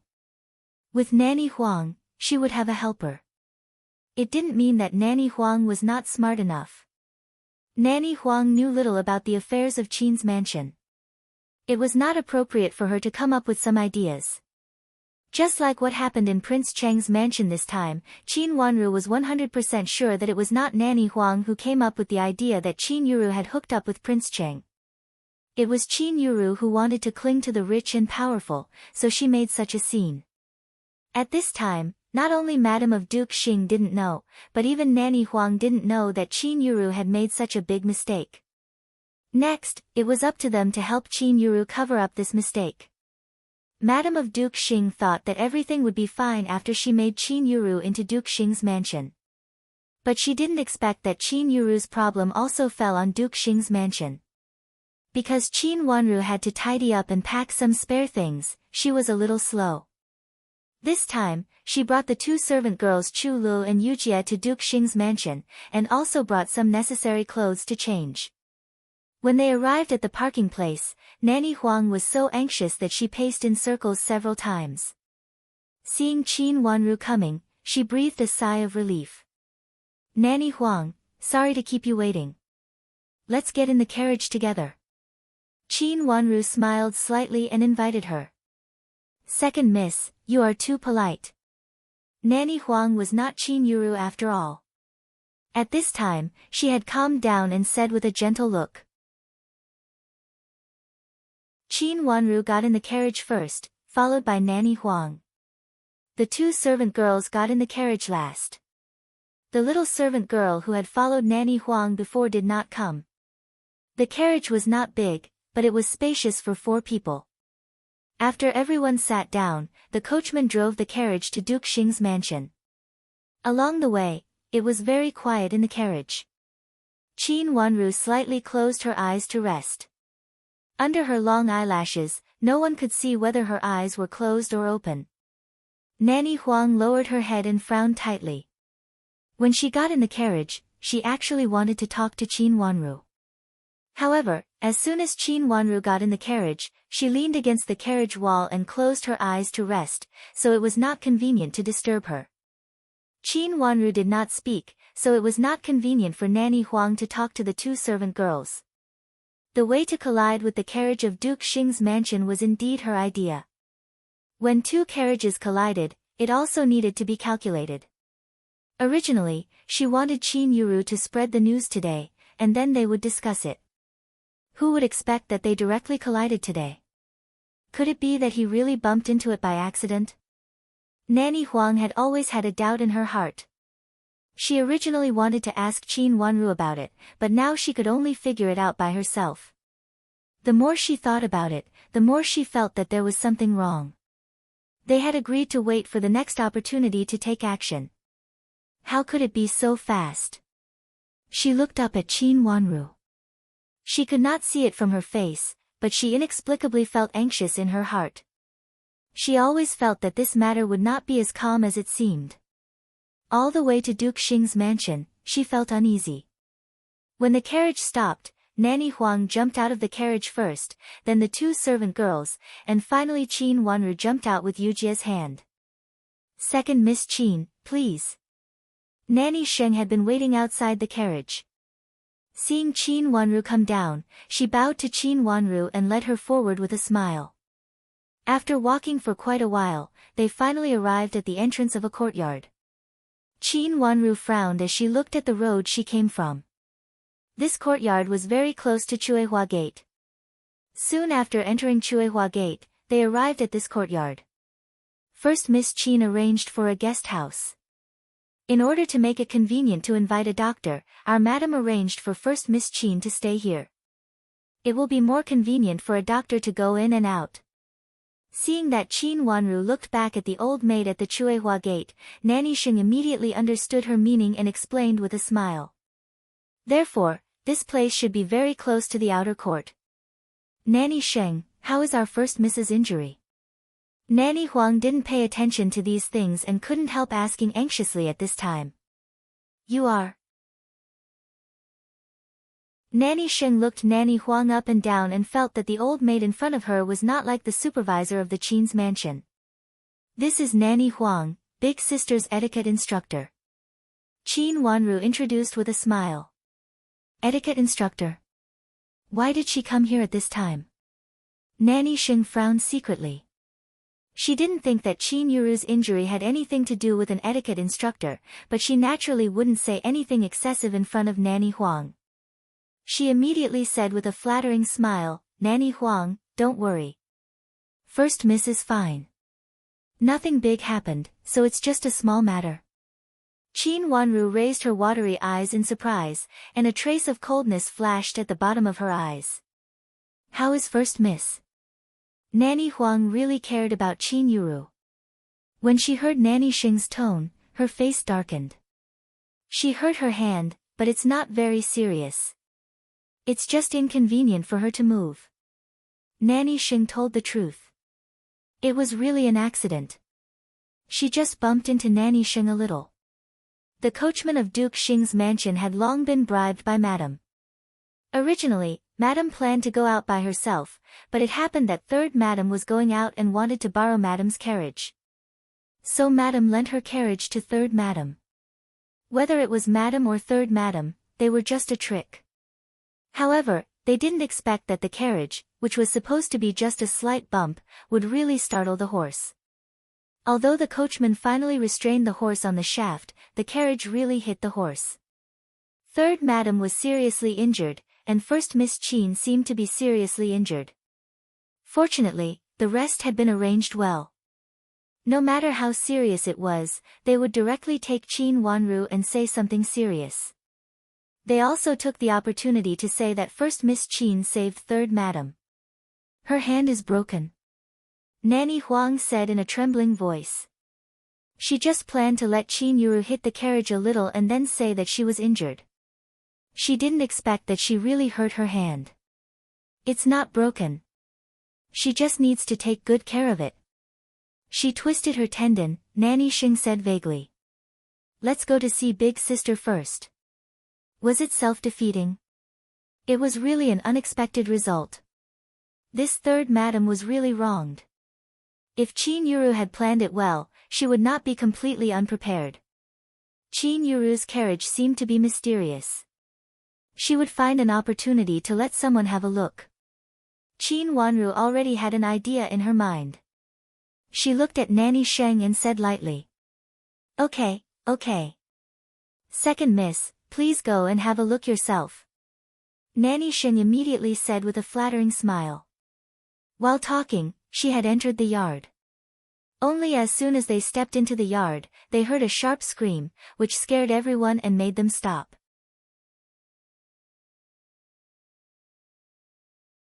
Chapter 4:15. Was this the consequence of twisting her tendons? Qin Wanru looked at Qin Yuru in front of her in astonishment. Her face was still the same. Except that it was a little twisted, her body seemed to be fine. She had just waved her hand and knocked a servant girl to the ground. Her legs and feet were also fine. She stood there steadily and seemed to be nothing serious on her body. Indeed, she didn't suffer much injury. The only eyesore was her tilted head. Yes, her head was tilted to one side, stiff, and her entire person looked extremely strange, as if her head had been forcefully tilted to one side. That originally beautiful face did not look the slightest bit beautiful at this moment.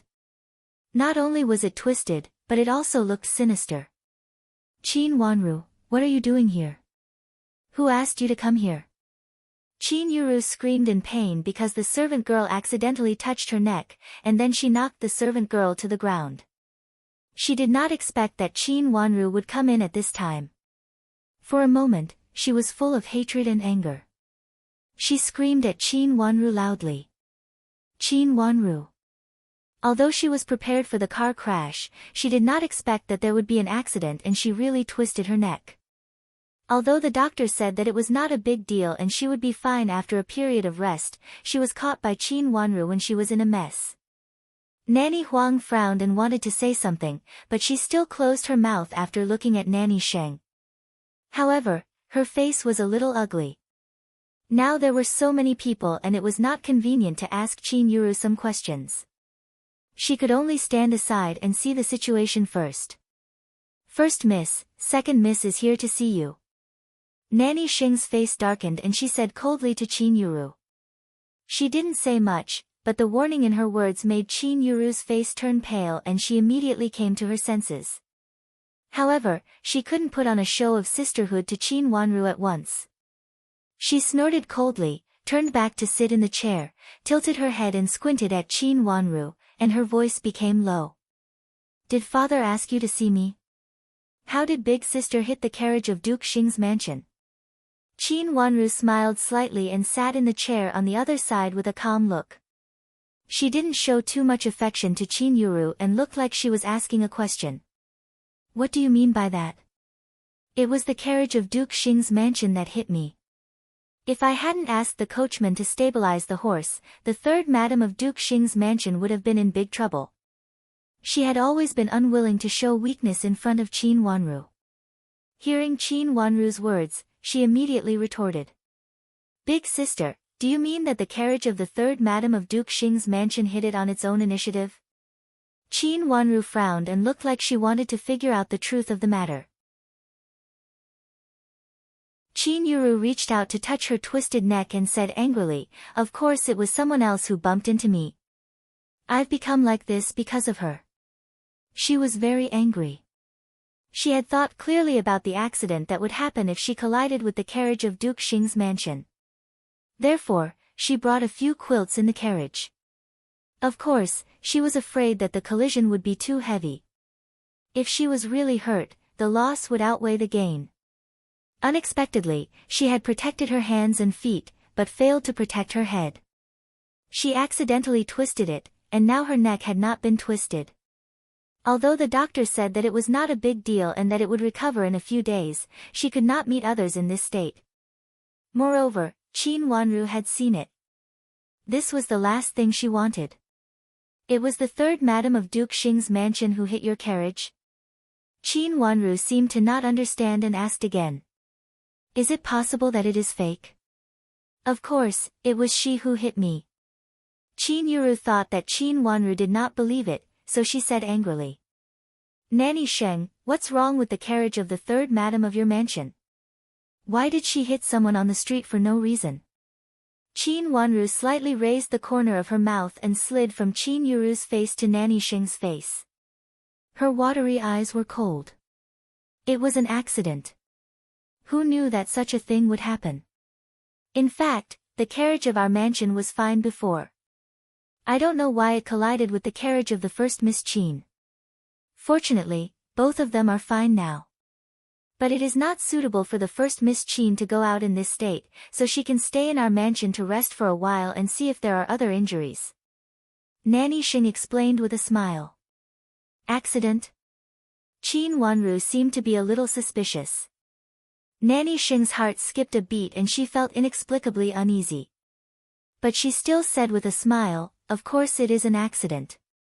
No one can explain why such a thing happened. Our third madam is seriously injured and can't get up at this time. Compared with Qin Yuru who had been prepared for it, the third madam of Duke Xing's mansion was completely unaware of it. She was much more seriously injured than Qin Yuru and was still lying in bed at this time. Qin Wanru stood up and said, I will go to see the third madam. Since she came here on behalf of the people of Qin's mansion, she naturally had to see the third madam of Duke Xing's mansion. Before she came here, she also brought a gift. Thank you for your kindness, second Miss Qin, but our third madam is not in the mood to meet guests at this time. Nanny Sheng said with an embarrassed look. Is the third madam so seriously injured?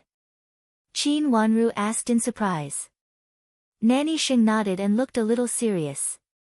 Our third madam is indeed seriously injured, and it is really inconvenient for her to meet guests at this time. In this case, please give the gift to the third madam to show our mansion's apology, Nanny Sheng, Qin Wanru said softly. Since Nanny Sheng said so, she naturally could not be an unwelcome guest and forced to see the third madam of Duke Xing's mansion.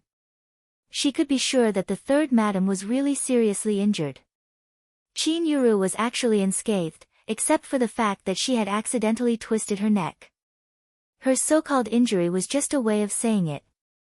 A trace of serenity flashed through her watery eyes, and a trace of sarcasm silently slid through the corners of her mouth. One reason was that the third madam was seriously injured, and the other reason was that she was not allowed to see the third madam because she was afraid that she would ask something. However, since she did not ask, she could also contact the third madam. The third madam of Duke Xing's mansion naturally did not have the power of Madam of Duke Xing, but she was not useless. Thank you, second Miss Qin. I will go to the first miss for a while.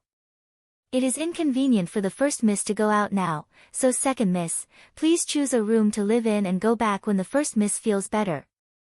Nanny Xing nodded repeatedly and said with a smile. Qin Wanru smiled slightly and gestured to the servant girl behind her. The servant girl came forward to give the gift in her hand, and Nanny Xing also asked someone to receive it. Qin Wanru chose the room on the right of Qin Yuru to live in. Qin Yuru lived in the main room of this courtyard. The room on the right of Qin Wanru was also facing the direction of the inner courtyard, and the room on the other side was facing the direction of the outer courtyard. This courtyard happened to be near Chuehua Gate, with one side facing the outer courtyard and the other side facing the inner courtyard. After Wanru chose a room, Nanny Xing gave a few instructions to the servant girl in the courtyard, and then went back to report with the gift sent by Qin Wanru. Qin Wanru stood in the courtyard and squinted at the big pine tree in the courtyard. Although this courtyard was large, it looked a little solemn on the whole. There was a small pavilion under the big tree, with stone tables and stone benches in it, which was a very elegant place. In addition, the courtyard was clean, and there were no flowers or plants. There were pavilions on the wall of the courtyard, some in the inner courtyard, and some in the outer courtyard. Duke Xing's mansion had built many pavilions of different shapes like this. Looking from a distance, it made people feel that the magnificence of Duke Xing's mansion was not comparable to that of ordinary families. Because it was the Qin sisters who lived in it now, each of them had a personal servant girl with them. Duke Xing's mansion only provided an old maid to guard the door and two inferior servant girls to serve in the courtyard, and they were responsible for all the cleaning outside. After all, they were the misses of other mansions, and they lived here as guests, so this practice was very normal. Second miss, the first miss invites you in. Mei Shui hurried out of the room and bowed to Qin Wanru respectfully. What's the matter? Qin Wanru ignored her and walked into the pavilion leisurely. Yujie hurriedly picked up a cushion on the side and put it on one side of the fence for her. Qin Wanru sat down and leaned against the fence. The first miss is not feeling well, and she wants you to invite another doctor to have a look. Mei Shui had to follow and answered. You don't believe the doctor invited by Duke Xing's mansion? Qin Wanru raised her eyes slightly. Her eyes were clear but no emotion could be seen. It's not that I don't believe it, but... First miss is afraid of leaving sequelae. Mei Shui said uneasily.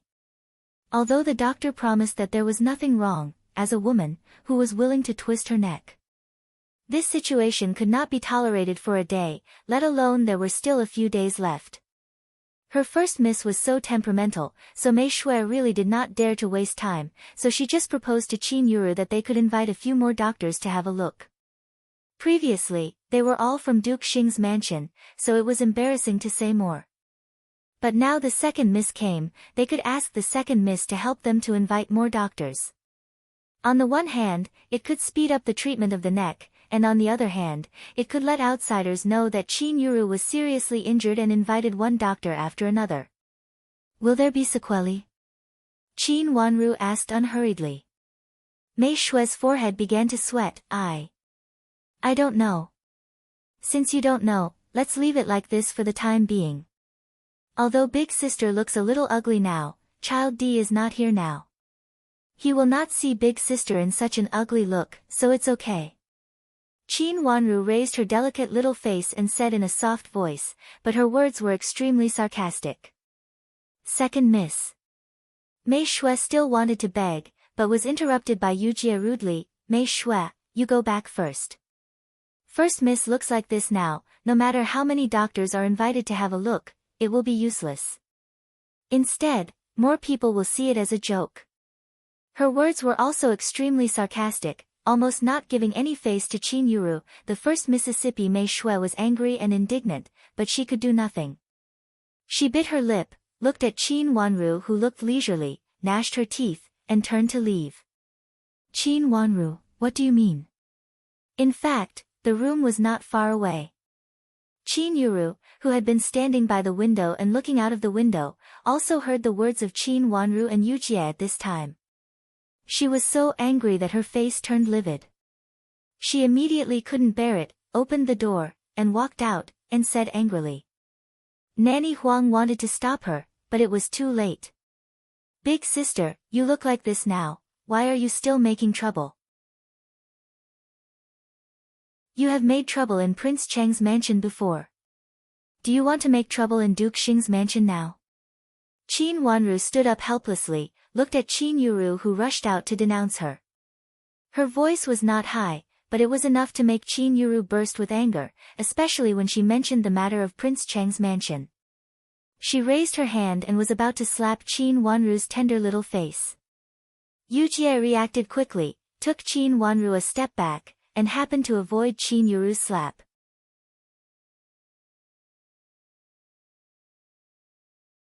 Chapter 4:16. The first miss of Ningyuan Army General's mansion. Yes. This is really disgraceful. The man said coldly and moved his eyes away from the window. His pavilion was a little far away, but he could still see Qin Yuru rushing out in an aggressive manner. The two sisters of Qin's mansion did not get along well with each other, but he did not expect it to be so bad. Moreover, the first Miss Qin looked really hateful, while the second Miss Qin had her back to him, so he could not see her specific appearance, but he could see that she was the weaker one. The first Miss Qin just said a few words to a servant girl, and then she rushed out to hit her. It could be seen how shrewish and fierce she was. This woman looked really unpleasant. Qin Wanru, are you here to accompany me or to annoy me in Duke Xing's mansion? Qin Yuru became angrier when she failed to hit Qin Wanru. She did not expect that someone would see them in the pavilion. She only felt that there were no outsiders here, so she did not need to suppress her temper. Fortunately, she also knew that this was Duke Xing's mansion, so she did not chase after Qin Wanru after she failed to hit her. She just stared at Qin Wanru fiercely. Big sister, you don't think that the matter of Prince Cheng's mansion is over, do you? Qin Wanru raised her watery eyes, looked at Qin Yuru calmly, and said. She looked too calm, and there was no change in her expression, but this made Qin Yuru panic. How could she not be afraid of the matter of Prince Cheng's mansion? That was why she could not wait to send a letter to Madame of Duke Xing. Does it have anything to do with you? Qin Wanru, don't worry about it. Qin Yuru was annoyed when this matter was mentioned. She snorted angrily, turned around and walked into the room. Hearing Qin Wanru's words, she immediately felt that she should tell this matter to Madame of Duke Xing first, and was not in the mood to trouble Qin Wanru anymore.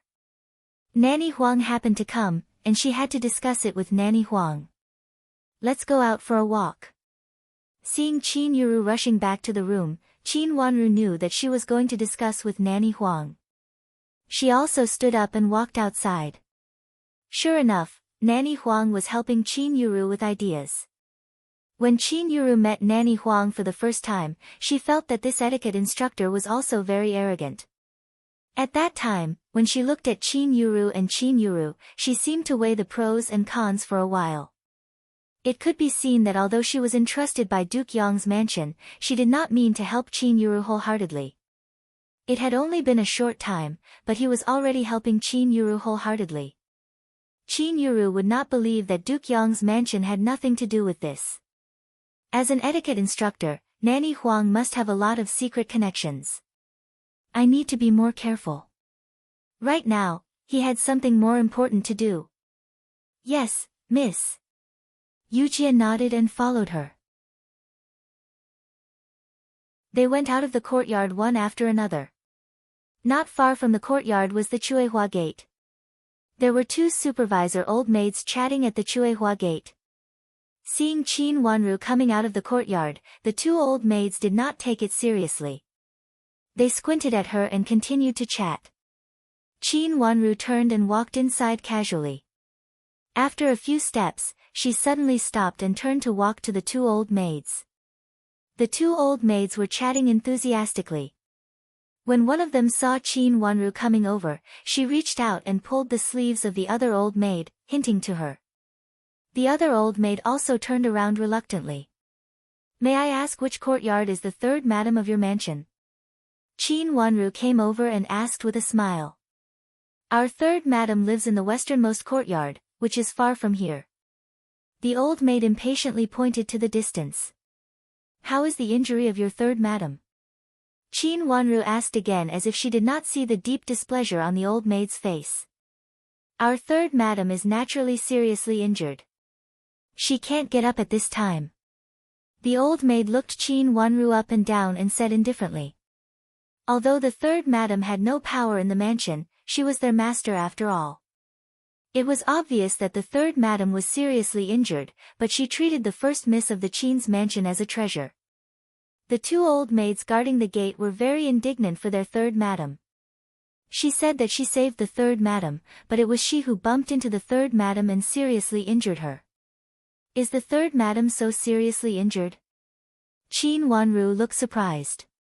"Of course, our third madam is seriously injured." "It doesn't look like." One of the old maids glanced at Qin Yuru's courtyard and was about to continue when the other old maid pulled her sleeves hard. The old maid closed her mouth, but she looked extremely angry. Although she did not speak, she looked at Qin Wanru with some unkindness. "Second Miss Qin, our third madam is seriously injured. Even if you go there now, I am afraid you can't see third madam." The other old maid smiled and went forward to support Qin Wanru. "Can I see your third miss?" Qin Wanru asked softly. She was asking Xiao Caihuan, the eldest daughter of the third branch. "Our third miss is not free at this time. She is serving our third madam." The old maid made an excuse. It was obvious that she was unwilling to take Qin Wanru there. "Can you help to find a doctor?" Qin Wanru frowned and changed the topic helplessly. "Isn't the first miss fine? Why does she need to find a doctor?" The old maid who was quick to speak said discontentedly as she looked at the courtyard next to her. The two old maids guarded the Chuehua gate, which was close to the courtyard where Qin Yuru lived temporarily. Others might not know the extent of Qin Yuru's injury, but the two old maids knew it clearly. The doctor clearly said that the first Miss Qin was fine. She just twisted her neck and was a little inconvenient. Big sister said that the injury was very serious and wanted to find another doctor. Qin Wanru's attitude became more and more kind. Her manner was delicate and decent. Although she looked young, her temperament was extraordinary. Compared with Qin Wanru, who caused the third madam of their mansion to be injured, Qin Yuru was much better. "Second Miss Qin, don't mind me talking too much. First Miss Qin is really fine. She just twisted her neck. To put it bluntly, even when she is sleeping, she will sometimes twist her neck. It's really not a big deal." The old maid with a good attitude explained to Qin Wanru, who looked worried. "Can I trouble you two to find a doctor for our young miss? Our first miss has a bad temper." Yujie stepped forward and took out 2 purses from her sleeve with a smile. She put them in the hands of the 2 old maids and said in a low voice. Pinching the purses in their hands, the 2 old maids felt that there was a lot of money in them. The 2 old maids looked better. "Since second Miss Qin must find a doctor, I can also do it for her. But I have to say this first. I am afraid that even if you find another doctor, he will say the same. It doesn't matter. I just have to trouble you 2 nannies.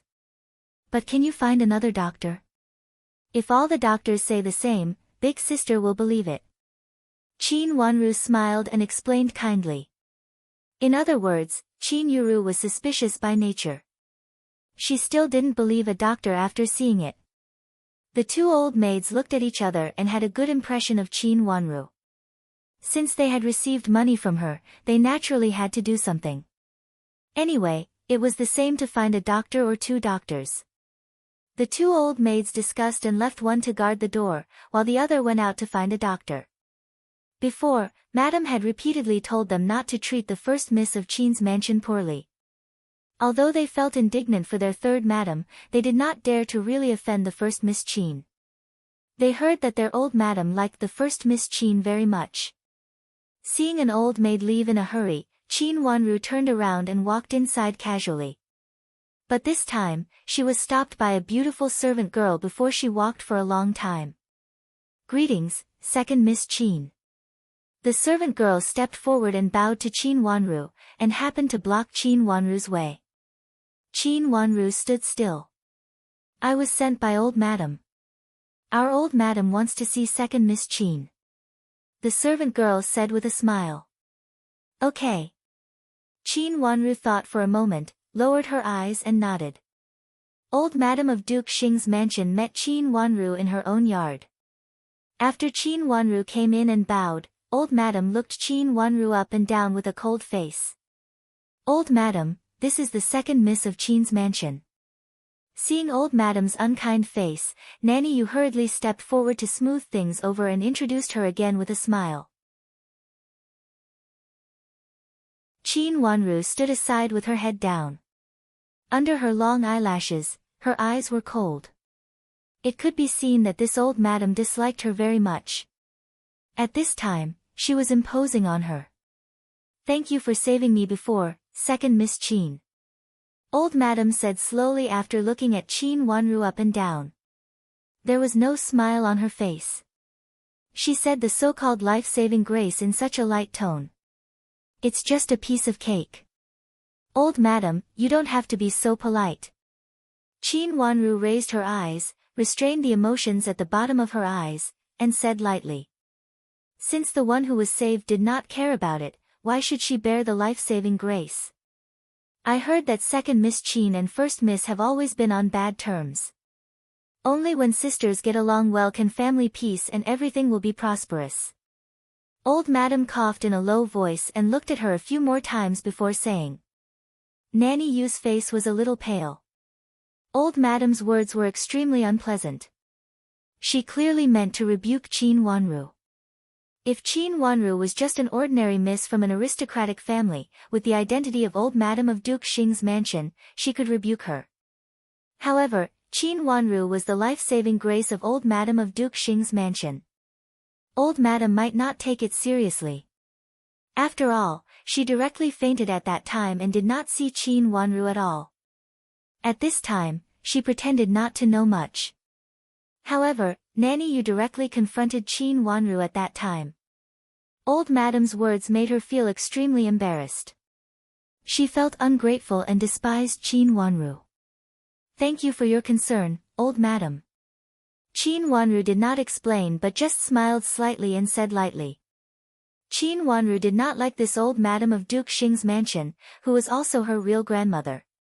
She did not believe that this old Madam of Duke Xing's mansion really knew nothing and was so confused that she was led by the nose by Madam of Duke Xing. "I heard that second Miss Qin and first Miss Qin quarreled on the street before, because of the pair of blood jade bracelets I gave to first Miss Qin before. Since second Miss Qin likes it, here is a pair. Nanny Yu, go and get it." Although old Madam was smiling, her smile was a little cold. She reached out and waved to Nanny Yu, and said casually.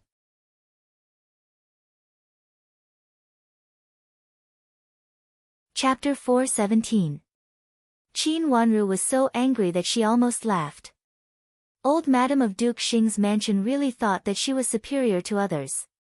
She casually dismissed her as if she was a beggar. Moreover, she even pushed all the blame for the quarrel with Qin Yuru on the street to her. Her deliberate act of shielding Qin Yuru made her look like an old grandmother who was extremely partial to her own granddaughter. But did she really care about her granddaughter so much? She sneered in her heart but didn't show it on her face. She stepped forward and said respectfully to old Madam, "Thank you for your kindness, old Madam, but I don't like blood jade bracelets. I'm afraid old Madam has misunderstood. I don't like big sister's blood jade bracelets no matter how beautiful they are. Great elder princess gave me a pair of blood jade bracelets before, and I also gave them to big sister. Since Madame Dowager tried to suppress her, she had to mention her maternal grandmother. As expected, old Madame's face immediately darkened when she heard this, and she became more and more displeased with Qin Wanru. She snorted and said, "Since great elder princess gave you blood jade bracelets, I won't give you blood jade bracelets. This time your big sister was seriously injured because she saved someone. She is a good girl. Go back and ask your grandmother to come here. I have something to discuss with her." Old Madame looked at Qin Wanru proudly and said, as if she didn't want to talk to her. "Grandmother is not in good health. I'm afraid she can't come here." Qin Wanru said respectfully. "Then ask your mother to come here." Old Madame became impatient and frowned. She increasingly disliked Qin Wanru. "Mother is pregnant, and it's not convenient." Qin Wanru continued to refuse calmly. "Then ask your father to come here." Old Madame said impatiently. "Yes." Qin Wanru lowered her head and said obediently. "Go back and ask your father to come here first." Old Madame waved her hand and looked like she didn't want to talk to Qin Wanru anymore. Qin Wanru bowed to her very respectfully and then left. Seeing Old Madame treat her miss so rudely, Yujie was very angry. When she went outside and was about to say something, she saw Qin Wanru turn to look at her, so she immediately stopped talking. When she returned to the courtyard, the two doctors invited by the old maid who guarded the door had come and were checking Qin Yuru's pulse. Qin Wanru stood beside Qin Yuru calmly. After taking his pulse, another doctor came over. "Doctor, how is my neck?" Qin Yuru asked anxiously. She had finished feeling her pulse. Said the doctor. "Miss, your neck is fine. You just need to rest for a few more days and get someone to massage it appropriately." The doctor who had finished checking her pulse comforted her. "It's really nothing. Don't worry, eldest miss." The other doctor also finished checking her pulse and stood up. Qin Wanru stepped forward and asked, "Big sister had a car crash. Besides the injury on her neck, do you have any other internal injuries? Hidden injuries?" The two doctors looked at each other and shook their heads. "This young lady is very well. Apart from a sprained tendon in her neck, there is nothing else wrong with her," a doctor said with a smile. "The injury on his neck isn't a big one. He'll be fine after resting for a few days," another doctor said with a smile. Both of them looked relaxed. Obviously, Qin Yuru's injury was not a big deal. But the other madam was seriously injured before. "Is my big sister really fine?" Qin Wanru frowned and raised doubts. This was what Qin Yuru wanted to ask. Hearing Qin Wanru's question, she immediately nodded. "Yes, the madam who had a car crash with me said that it was a very serious accident." "Am I really fine?" The reason why Qin Yuru was worried that she was also seriously injured was that she saw the third madam of Duke Xing's mansion covered in blood being carried down. At that time, she was frightened and felt guilty. "First miss, you are really fine," the doctor comforted her. "Really fine?" Qin Yuru still didn't believe it. "Really fine. If you don't believe me, you can ask another doctor to have a look." Being repeatedly questioned by Qin Yuru about his medical skills, a doctor's face didn't look very good. He felt that this first miss was a little unreasonable. Why didn't she understand what he said? "First miss, it's great that the doctor said you are fine." Seeing that Qin Yuru still wanted to say something, Nanny Huang immediately stepped forward and stopped her with a smile. "Really fine?" Qin Yuru muttered to herself. She felt uncomfortable all over, as if she was aching all over. "Yujie, take the two doctors to the side to write a prescription." Qin Wanru smiled slightly and ordered Yujie. "Two doctors, please come with me. I still have the consultation fee from our Mississippi," Yujie understood and said with a smile. The two doctors were very satisfied with this. They immediately nodded and followed Yujie to go out. "You invited them?" After the two doctors left, Qin Yuru's face changed. When the two doctors came to visit, they only said that they were invited by the servants of Duke Xing's mansion. She thought it was Madam of Duke Xing who invited them for her. Big sister, do you think it is Duke Xing's mansion who invited them? Qin Wanru said lightly. She sat down on a chair beside and poured herself a cup of tea. Qin Wanru, are you trying to fool me again? Qin Yuru sneered. Originally, she was dubious about the words of the two doctors. At this time, she immediately felt that none of their words were credible. The people invited by Qin Wanru did not all listen to Qin Wanru. Big sister, what do you want to do? This is Duke Xing's mansion. Qin Wanru said in a slightly cold voice. I don't want the doctors you invited. I don't know where you found these quacks. Drive them away. Qin Yuru was furious and screamed. At this time, she only cared about being angry at Qin Wanru. She did not expect that her voice was several times louder. Not only did Qin Wanru hear it clearly, but also the two doctors outside heard it clearly. Hearing this, the two doctors were so angry that their faces changed. They were doctors with good reputations. They did not expect that they would be questioned like this. They were immediately unhappy. They turned to the main room and snorted coldly. Without writing a prescription, they carried the medicine box and turned to leave angrily. Two doctors, please prescribe medicine for our first miss before you leave. Yujia chased after them and shouted at the gate of the courtyard to the two doctors who were about to go out of Chuehua Gate. Your first miss is not sick at all. Why should she take medicine? One doctor said angrily. But our first miss feels sick. Yujia said anxiously. Your first miss just has a stiff neck and sprained her neck. She doesn't need to take medicine. Although the other doctor was calmer, he was also annoyed by Qin Yuru's words at this time. After saying this, he turned to leave with the previous doctor. The two old maids guarding the gate gave a few hollow laughs and did not dare to stop them. The doctor they invited was a famous doctor in the capital city. No one dared to offend such a famous doctor. Next time, it would be your turn to ask for help when you are sick. You could offend anyone but a doctor. Miss, the doctor left without prescribing medicine. Seeing the two doctors left without looking back, Yujia came back helplessly and reported to Qin Wanru. Qin Wanru, don't meddle in this. I asked you to invite a doctor, but you didn't do it. Now you secretly invite a doctor. What are your intentions? Qin Yuru looked Qin Wanru up and down suspiciously. She really didn't believe that Qin Wanru would be so kind. She asked Mei Shui to ask Qin Wanru for a doctor just to sound her out. She didn't really want Qin Wanru to ask for a doctor. Qin Wanru was willing to invite a doctor, but she was not willing to let Qin Wanru invite a doctor. First miss, I will go after the two doctors and ask them to prescribe medicine for first miss before leaving. Nanny Huang realized that it was not good, so she interrupted Qin Yuru and suggested. Doctors were in contact with all kinds of people. Nanny Huang only regretted that she did not think of it before. At this time, after asking Qin Yuru, she wanted to go out to chase after the two doctors. She had to pay the two doctors to shut up. Nanny Huang, I've already paid the deposit. Qin Wanru looked up at Nanny Huang, who looked anxious, and said. What?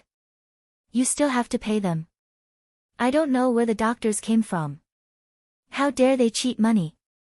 Nanny Huang, you don't have to go after them. Even if they prescribe medicine, I dare not take it. Qin Yuru immediately misunderstood Nanny Huang's meaning and said angrily. First miss, the two doctors are famous doctors in the capital city. They also know a lot of people. They will not cheat money. Nanny Huang said anxiously. Qin Wanru was still sitting here, so she could not say some words very directly. She only hoped that Qin Yuru could understand the meaning of this. That's hard to say. Who knows how much money they have secretly paid them to make them lie. Qin Yuru snorted coldly and said disdainfully. She squinted at Qin Wanru and said meaningfully. Qin Wanru did not seem to understand that Qin Yuru was talking about her. She leaned back and looked at Nanny Huang with a faint smile. Nanny Huang, you can go after them and ask if they have received a lot of money. Nanny Huang could not respond for a moment. If she went after them now, it meant that she also thought that the two doctors had received money from Qin Wanru and lied. This was what Qin Yuru said, but she could not say it. Second miss, you must be joking. I just want to ask about first miss's condition. Nanny Huang smiled very awkwardly, but had to stop. Big sister knows best about big sister's health. Nanny Huang, you seem to care about big sister very much recently. Qin Wanru looked at Nanny Huang with a faint smile and said, I have the responsibility to educate First Mississippi. Of course, I can't let First Miss do anything wrong. Nanny Huang knew that she could not catch up at this time, so she could only say seriously. It's good that Nanny Huang can think in this way. Then I will trouble Nanny Huang to educate big sister. I will go to have a rest first. Qin Wanru stood up and said casually.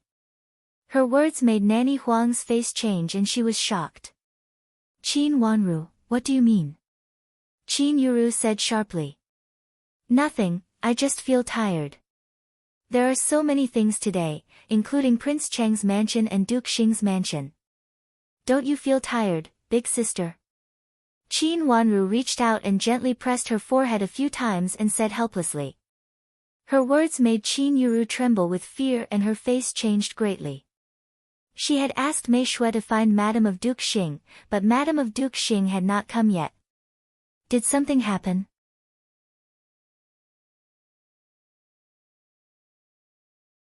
Chapter 418. Mei Shui rushed in and saw Qin Wanru in the room. After being stunned for a moment, she hurriedly stopped and hesitated. What's the matter? Qin Yuru was angry. Seeing Mei Shui making a fuss, she said with a straight face. First miss. Madame of Duke Xing asks you to go over. Mei Shui also saw other people in the room at this time and whispered. How can I go over like this? Qin Yuru said angrily. She still twisted her neck. If she went over like this, many people would laugh at her, and Madame of Duke Xing knew it. First miss, several misses of Duke Xing's mansion have returned. Mei Shui said uneasily. She still remembered Madame of Duke Xing's angry look just now, so she did not dare to answer like this. She carefully reminded Qin Yuru. Qin Wanru calmly picked up the tea at hand and took a sip. This meant that the consort selection banquet of Prince Cheng's mansion was over. Madame of Duke Xing knew what happened to Qin Yuru in Prince Cheng's mansion. Back. Qin Yuru did not understand at first. After thinking for a while, she immediately understood the meaning of Mei Shui's words. She asked Mei Shui to go over and explain to Madame of Duke Xing implicitly what happened in Prince Cheng's mansion. She wanted to report to Madame of Duke Xing first because she was afraid that Madame of Duke Xing would be angry if she knew what she had done in Prince Cheng's mansion. Madame of Duke Xing knew nothing about that. Let's go and have a look. At this time, Qin Yuru did not care that she twisted her neck and looked ugly. She immediately stood up and walked out, ignoring Qin Wanru who was still sitting in the room. Mei Shui led the way and Qin Yuru followed her out. Nanny Huang thought about it and was worried, so she wanted to catch up with them. Nanny Huang, please wait. Qin Wanru suddenly said. Nanny Huang stopped and had to stop. Nanny Huang, do you know what happened? Qin Wanru smiled slightly. What happened to the two doctors just now made her think that it was better to kill Nanny Huang. What happened? Nanny Huang suppressed her anxiety and had a bad feeling in her heart. Big sister tried to seduce Prince Cheng in Prince Cheng's mansion before, but Prince Cheng didn't like it. Many young madams present watched the drama. I wonder if Nanny Huang, as big sister's etiquette instructor, knows about it.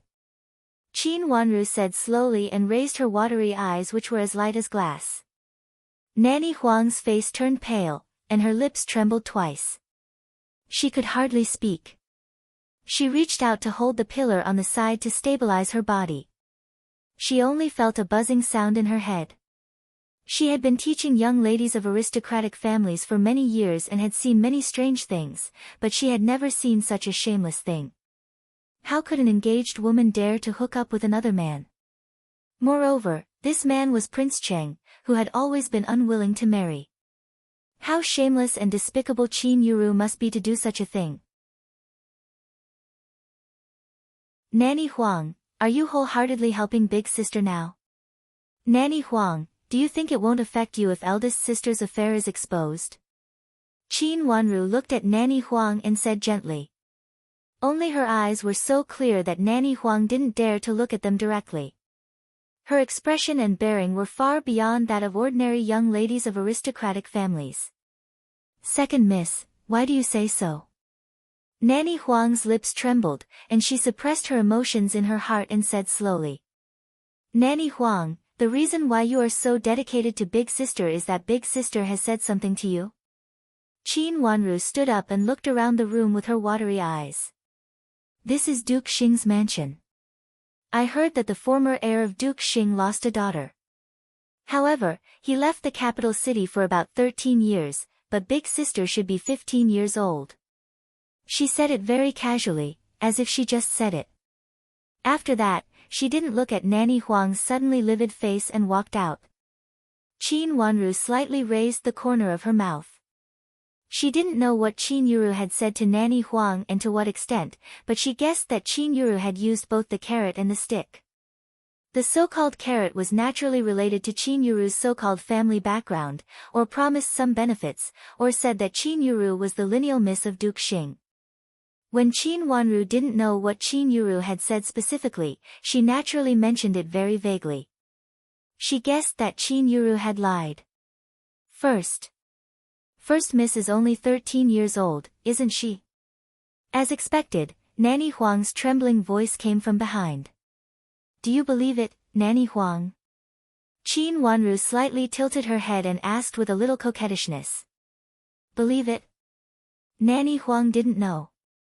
Although she educated Qin Yuru, she was not familiar with the people around Qin Yuru. Occasionally, she seemed to vaguely hear that Qin Yuru was 15 years old, but later Qin Yuru said that she was only 13 years old, which made her a little confused. What happened in Prince Cheng's mansion today will be spread out soon. Prince Cheng is the nephew of Rui and great elder princess. If Big Sister is really related to the former heir of Duke Xing, there is a gap in seniority between you and Prince Cheng. Qin Wanru pointed out. After finishing her words, she ignored Nanny Huang who was dumbstruck behind her and turned to walk out. Yu Jie followed her closely. What was the relationship between the granddaughter of Rui and great elder princess and the nephew of Rui and great elder princess?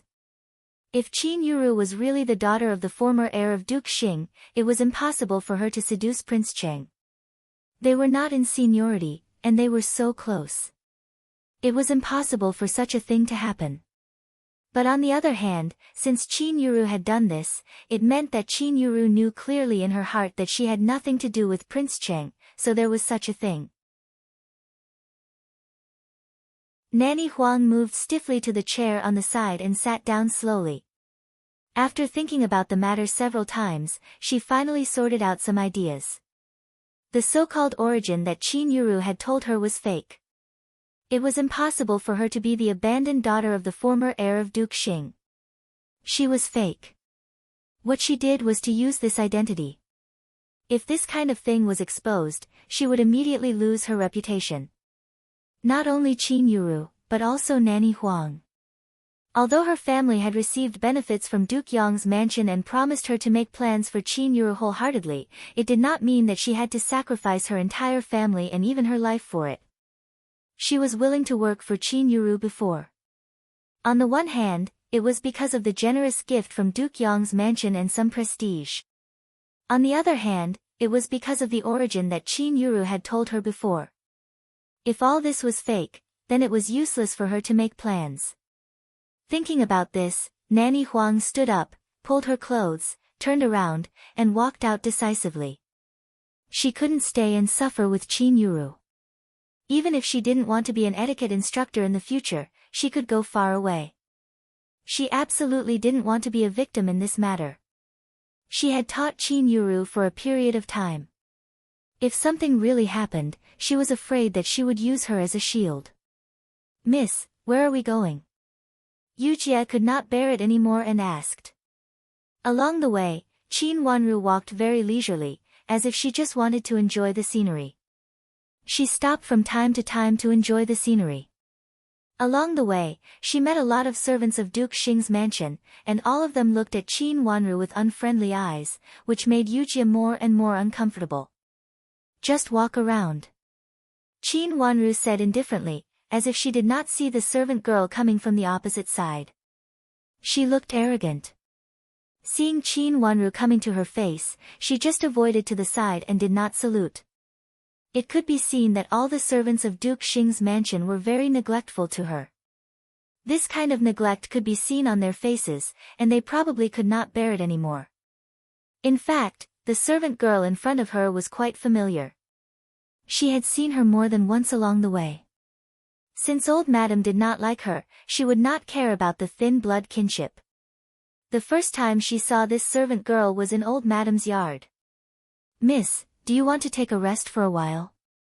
Yujie looked at the servant girl who avoided to the side of the road and carefully reminded Qin Wanru. No, I have nothing to do anyway. The scenery in this mansion is good. It would be great if our mansion could have such scenery. This time, I will take the opportunity of big sister living here to enjoy the scenery. Qin Wanru raised her beautiful little face with a smile, looked sideways at the rockery on the side, and praised. The contempt and happiness in her words were not like that of a younger sister who moved in to take care of her elder sister who was injured. He sounded very happy, even gloating over the misfortune of others. The servant girl standing on the side raised the corner of her mouth sarcastically. This servant girl was really ignorant. As old madam said, she was ignorant and greedy. She robbed first Miss Qin's jade bracelet and broke it in the street. She was so narrow-minded that she even looked down on servant girls like them. After a while, she would go to report to old madam. This second Miss Qin not only did not take old madam's words seriously, but also strolled in the garden with the servant girl. Miss, do you want to go over there and have a look? The yard over there looks very beautiful. Peeping at the expression of the servant girl of Duke Xing's mansion and then looking at her Mrs. leisurely look, Yujie suddenly understood.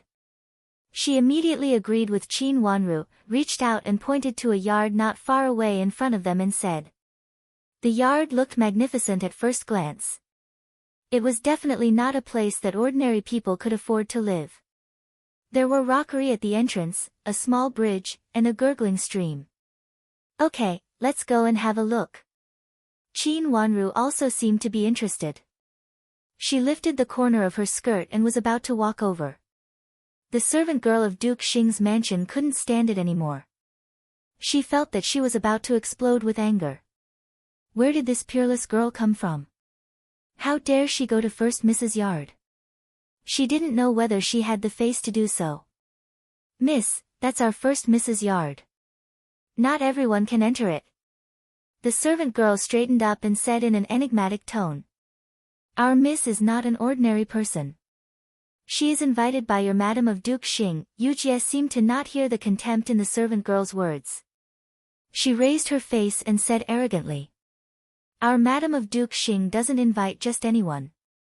I wonder which mansion you are from. The servant girl looked her up and down and became more and more disdainful. She really thought that she didn't know how the person in front of her came in and even dared to scare her here. Our miss is from Ningyuan Army General's mansion. Yujie said proudly. Oh, it turns out that you are from the mansion of the miss who bumped into our third madam. The servant girl seemed to be suddenly enlightened. She looked Qin Wanru up and down, and then reached out to point and said, that is our first Mrs. Yard. No one can go there casually. Otherwise, she will be severely punished. Miss, please leave. Yujie was angry. Don't you know that you should follow the rules of other mansions when you go to other mansions? The servant girl interrupted Yujie's words rudely, sneered, and turned to leave. She was going to report to Madame Dowager. This second Miss Qin was untactful, unruly and good for nothing. Madame Dowager sent her here to see if she worked for Madame Dowager sincerely. She sent someone to invite the general of Qin's mansion to discuss the matter of first Miss Qin. Now it seemed that this general was not a good person and deliberately delayed.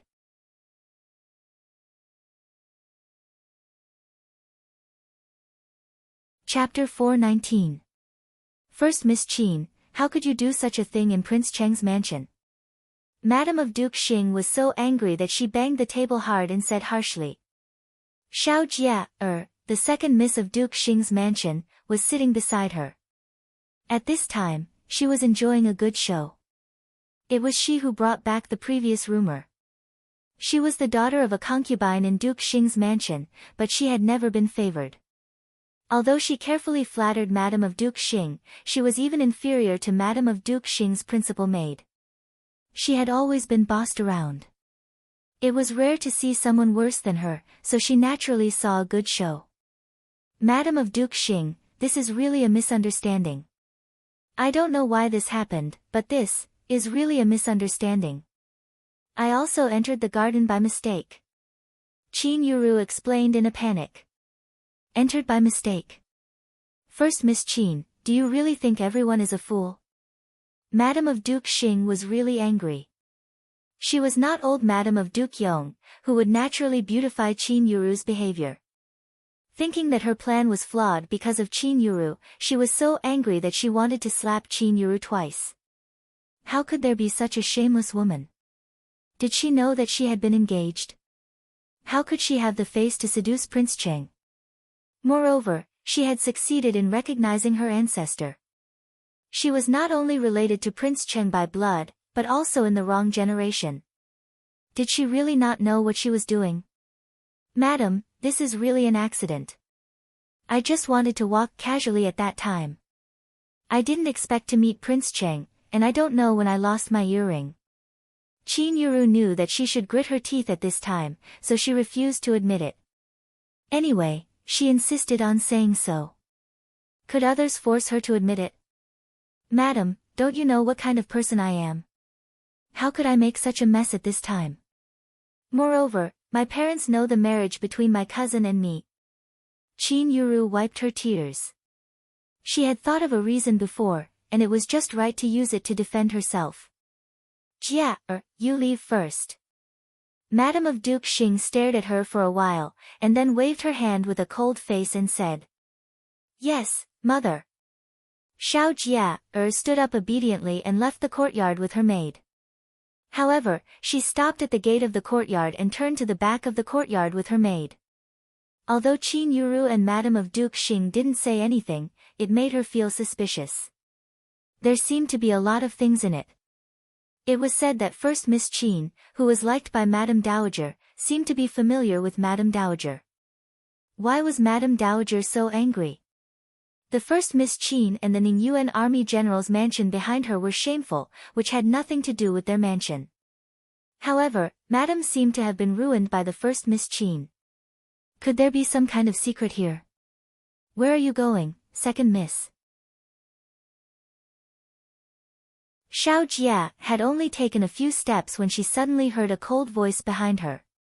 Hearing this familiar voice, Xiao Jia couldn't help shivering. It was Nanny Sheng's voice. She hurriedly turned around with a smile and said, Nanny Sheng, I'm just taking a walk. That doesn't seem to be the direction of second Mrs. Courtyard, does it? Nanny Sheng looked ahead and said coldly. It seems that I really went the wrong way. I was thinking about the first Miss Qin just now, so I went the wrong way. Xiao Jia smiled dryly and raised her head, as if she had just found it. Second Miss, you'd better go back first. It will be bad if someone misunderstands you. Nanny Sheng looked at her unmoved, which made the smile on her face stiffen. Yes, yes. I'll go back right away. Xiao Jia turned around with a smile and didn't dare not to turn back to the original way. Nanny Sheng was a trusted old maid of Madame of Duke Xing and Duke Xing's wet nurse. Because of their different identities, Xiao Jia didn't dare to disobey her. Although she felt that there must be something fishy between Qin Yuru and Madame of Duke Xing, she didn't dare to stay and eavesdrop. She could only pretend to rush back. Seeing Xiao Jia leave, Nanny Xing turned back to the room and stood behind Madame of Duke Xing. In the room, Qin Yuru told Madame of Duke Yang's mansion what she had said before. Of course, she tried her best to defend herself, saying that she really didn't know it, so she ran into this matter. Looking at her serious, sad and regretful look, Madame of Duke Xing became dubious. She had never trusted the daughter of a concubine of Duke Xing. That was why Nanny Xing went to watch her leave. Qin Yuru's words seemed to be sincere, so she couldn't tell whether it was true or not. Could it be that Xiao Jia exaggerated again? It was not that Xiao Jia had never done this kind of thing, and she had done it several times. Madam, I am really wronged. I have made it clear in my maternal grandmother's house. My maternal grandmother, aunt and cousin all think I am wronged. I also told them what you asked second miss to say. Because of this, my maternal grandmother asked me to come to Duke Xing's mansion early. She said that she wanted to use this matter to wash away the previous misunderstanding. It was originally a misunderstanding. With the accident of running into the carriage, it will definitely be washed away. While wiping her tears, Qin Yuru secretly observed Madame of Duke Xing's face. Seeing that although Madame of Duke Yang's mansion still looked gloomy, she didn't look as angry as before. She was overjoyed and said more and more smoothly, as if all the people of Duke Yang's mansion agreed with her. Your cousin also thinks it is a misunderstanding? Madame of Duke Xing's eyes fell on Qin Yuru and asked. It seemed that she thought it was true, but she always felt that something was a little strange. However, she couldn't figure out what was strange at the moment. Yes, cousin also comforted me and said that it would be fine after a period of time. It is not true after all. Qin Yuru nodded and said. Madame of Duke Xing fell silent. Qin Yuru's accident of running into the carriage was indeed very hasty. However, according to her explanation, it seemed to be reasonable. Before the thing in Prince Cheng's mansion was completely spread out, the accident of running into the carriage with her third sister-in-law had been spread out. Moreover, she was injured because of rescuing her third sister-in-law. With this incident as the foundation, the possibility of the thing in Prince Cheng's mansion being a misunderstanding was very high. After all, a kind-hearted girl was unlikely to do such a shameless thing. Thinking in this way, it seemed to be not in conflict with her own matter. Seeing that Madame of Duke Xing was silent, Qin Yuru said anxiously, Madam, if you don't believe me, you can send someone to ask my maternal grandmother about it and ask whether they really agree with me at that time. Her maternal grandmother had always loved her. Even if Madame of Duke Xing sent someone to ask, it didn't matter. Qin Yuru's words were extremely confident. As for Di Yan, when her identity here was confirmed, would he really do anything to her? How's your neck? Hearing what she said, Madame of Duke Xing's expression softened. My neck is fine. The doctor said it will be better soon. I just need to have a good rest. Seeing that Madame of Duke Xing had stopped questioning her, Qin Yuru immediately said cleverly. She didn't believe in the doctor before, with a bit of rudeness to make trouble. At this time, in front of Madame of Duke Xing, she naturally didn't dare to say so. Will it be better tomorrow? Madame of Duke Xing frowned and said. As long as the hidden danger of Qin Wanru's matter was not eliminated, she couldn't calm down. Since Qin Yuru had entered Duke Xing's mansion, this matter could not be delayed any longer. It may be better tomorrow. Qin Yuru didn't dare to guarantee. The doctor only said that it would be better after a good sleep tomorrow. After that, she needed to have a good rest for a period of time. However, he didn't say that it would be better tomorrow. Let's not delay it. Let's do it tomorrow. Tomorrow, invite a few elders to come over. There is no need to hold a big banquet. After you get better, hold a big banquet. Madame of Duke Xing said. Speed was of the essence in war. Since this matter had already happened, the best way was to make use of this matter to directly acknowledge Qin Yuru. "Thank you, madam." Qin Yuru was overjoyed. She twisted her neck and bowed to Madam of Duke Xing. She also felt relieved.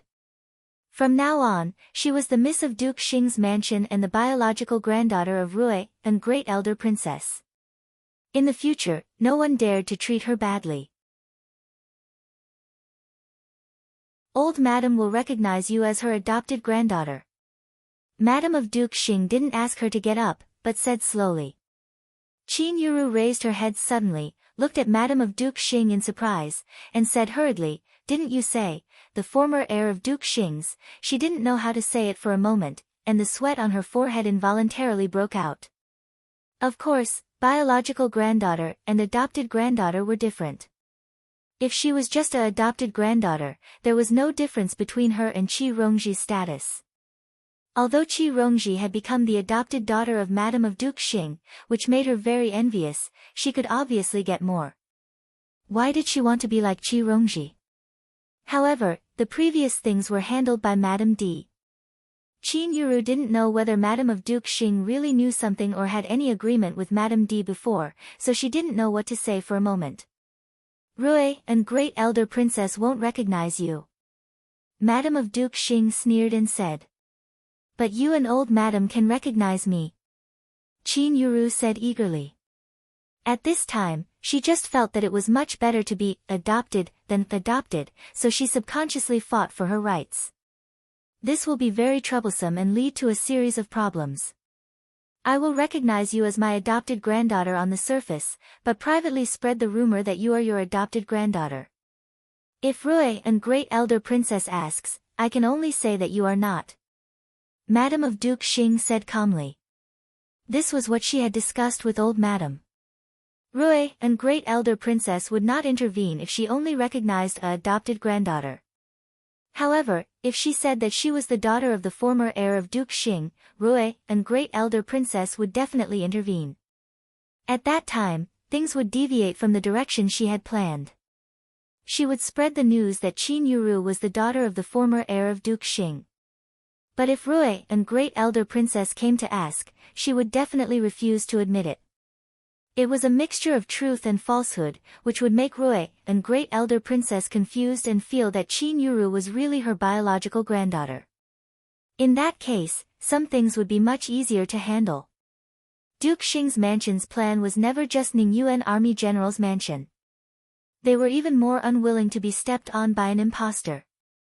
If they refused to admit that they were biological relatives, but behaved like they were, Duke Xing's mansion would be able to attack and defend at will.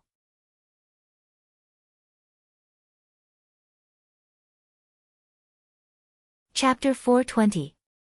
Madam, isn't it too urgent? Qin Yuru didn't stay for a long time. After she left, Nanny Sheng asked anxiously. Yes, but if we don't take advantage of this opportunity, I'm afraid there won't be another chance in the future. Madam of Duke Xing gritted her teeth and said.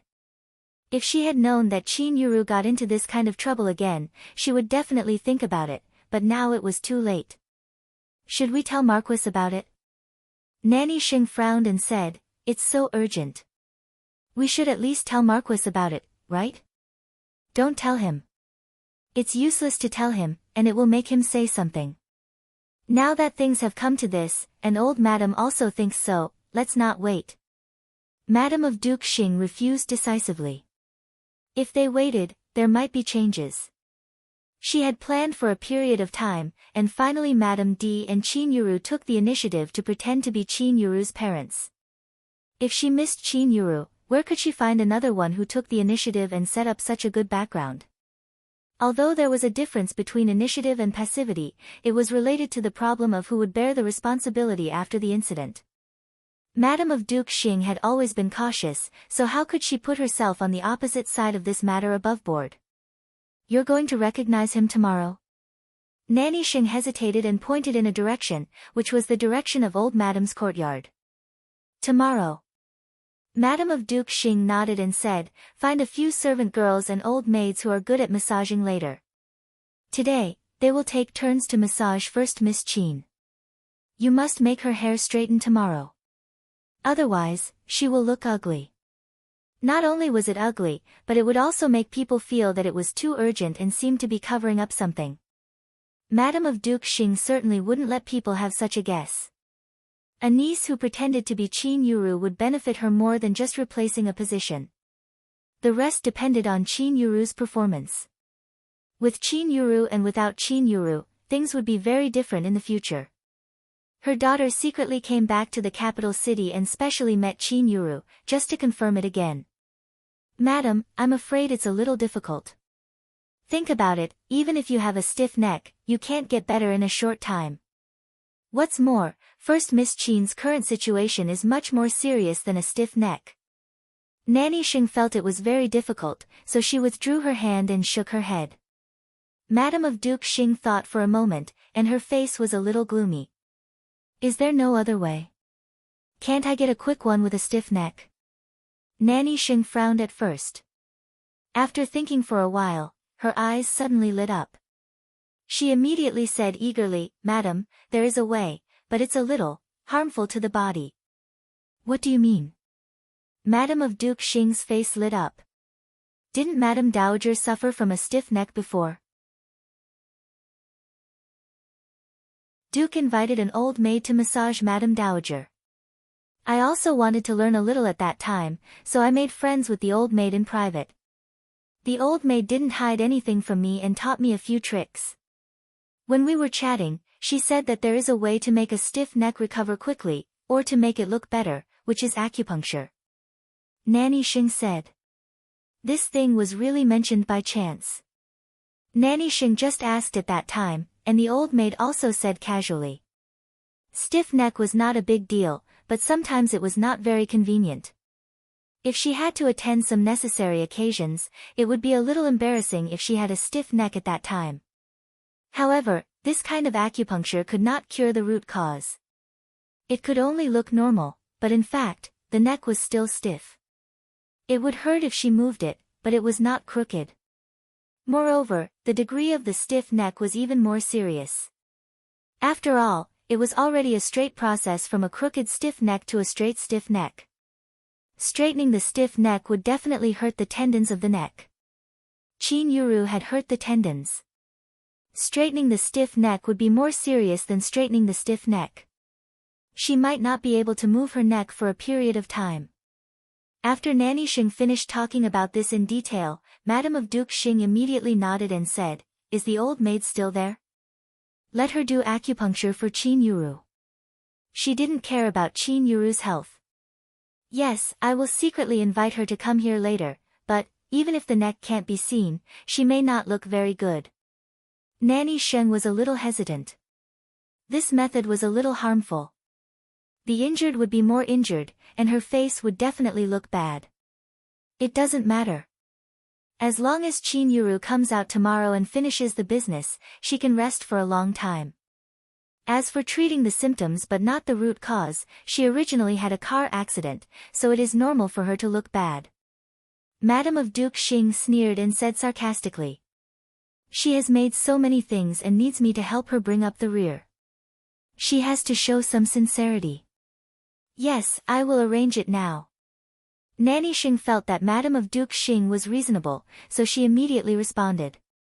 Nanny Xing also looked down on this first Miss Qin, who wanted to play up to the rich and powerful. Wait a minute. You go to inform Duke Yong's mansion later. Tell them that old madam will recognize Qin Yuru as her adopted granddaughter tomorrow and invite them to attend the ceremony. Yes, I know. What about Qin's mansion? Old madam will invite and discuss the affairs of Qin's mansion. It has nothing to do with us. Madame of Duke Xing raised the corner of her mouth sarcastically. She would not rush to find trouble. Pulling strings and building bridges had nothing to do with her. Even if something really happened, it had nothing to do with her. Qin Wanru did not know that old Madame of Duke Xing's mansion invited Qin Huayong. What she knew was that she had successfully annoyed old madam, and old madam would probably hate her very much now. And this was originally her goal. Even if her real identity was indeed related to Duke Xing's mansion, she was not willing to live in Duke Xing's mansion now. Old Madam's hate was a crucial part. The more Old Madam hated her, the more reasons she would have to leave Duke Xing's mansion.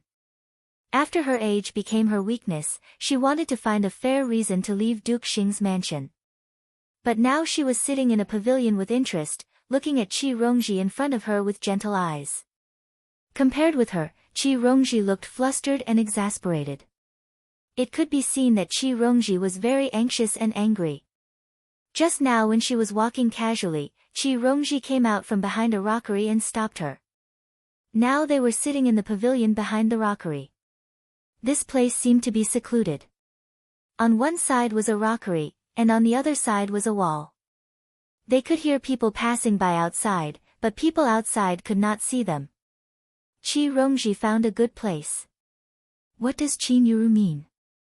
Qi Rongji was perturbed and asked in a low voice with a pale face. She did not want people passing by outside to hear their conversation. Since she got the news that Qin Yuru entered the mansion, she had been perturbed, angry and hateful. She wants to become the lineal miss of Duke Xing's mansion. Qin Wanru smiled slightly. Her long eyelashes fluttered twice, which made her eyes look deep and clear, beautiful and enchanting. If it was in the past, Qi Rongji would be jealous and hateful when she saw Qin Wanru like this. But today her focus was not on Qin Wanru, so she naturally did not notice Qin Wanru's natural beauty.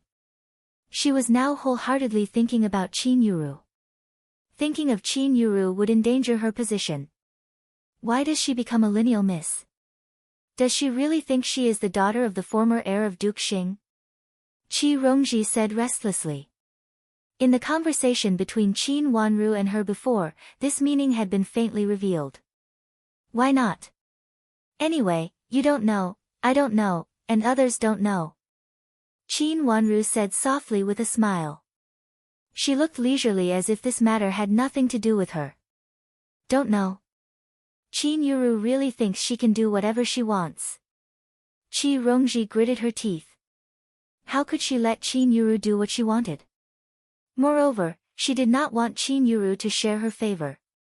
Of course, it was not only favor, but also all the attention of Old Madam and Madam of Duke Xing's mansion. No, as long as she was here, Qin Yuru must not enter Duke Xing's mansion. Jiangzhou is too far, and it is too late. Old Madam asked me to go back and ask my father to come. It should be to discuss the matter of recognizing Big Sister. I guess there may be news tomorrow. Qin Wanru lowered her head and pulled the corner of her clothes, with a faint smile on her lips. What, so soon?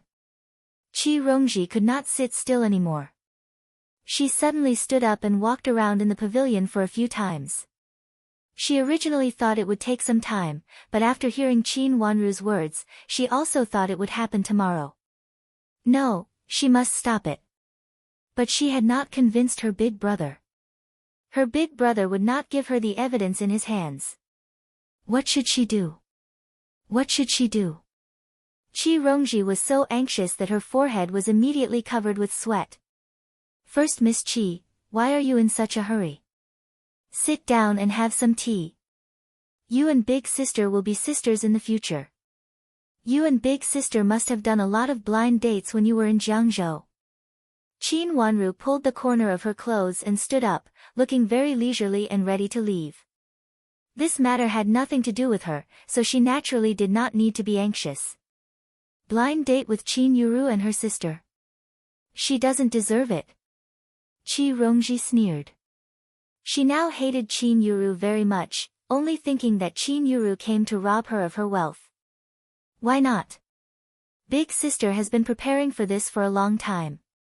Now no one can prove that she is not. Qin Wanru said meaningfully. Who said there isn't? There is. Qi Rongji said angrily. There is? But you can't get it. Qin Wanru smiled, and her expression became more and more elegant. She rolled her watery eyes and said with some interest, I don't know if first Miss Qi can defeat Big Sister next. In the past in Jiangzhou, first Miss Qi has always been at a disadvantage in the hands of big sister. When she was in Jiangzhou, Qin Yuru could be said to be a goddess. Not only was her status at the top in Jiangzhou, but even Qi Tianyu had to give in to her again and again. If Qi Rongji fought with her, Qi Tianyu always told Qi Rongji not to fight with Qin Yuru. That was why Qi Rongji vented her anger on Qin Wanru. Thinking of this, Qi Rongji could not bear it anymore, feeling the burning fire in her heart uncomfortable. I will definitely get it, she said with an angry face. Definitely get it?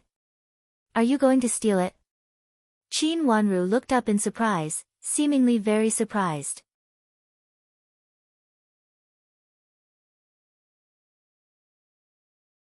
Chapter 421. Qi Rongji left in a hurry, even more than Qin Wanru. Looking at Qi Rongji who couldn't wait, Qin Wanru smiled slightly and stood still, watching Qi Rongji's hurried figure. She didn't know what kind of evidence Qi Tianyu had, but he must have it. Qi Tianyu was very cautious, and Qi Baiyu had never had a chance to steal the original letter from him.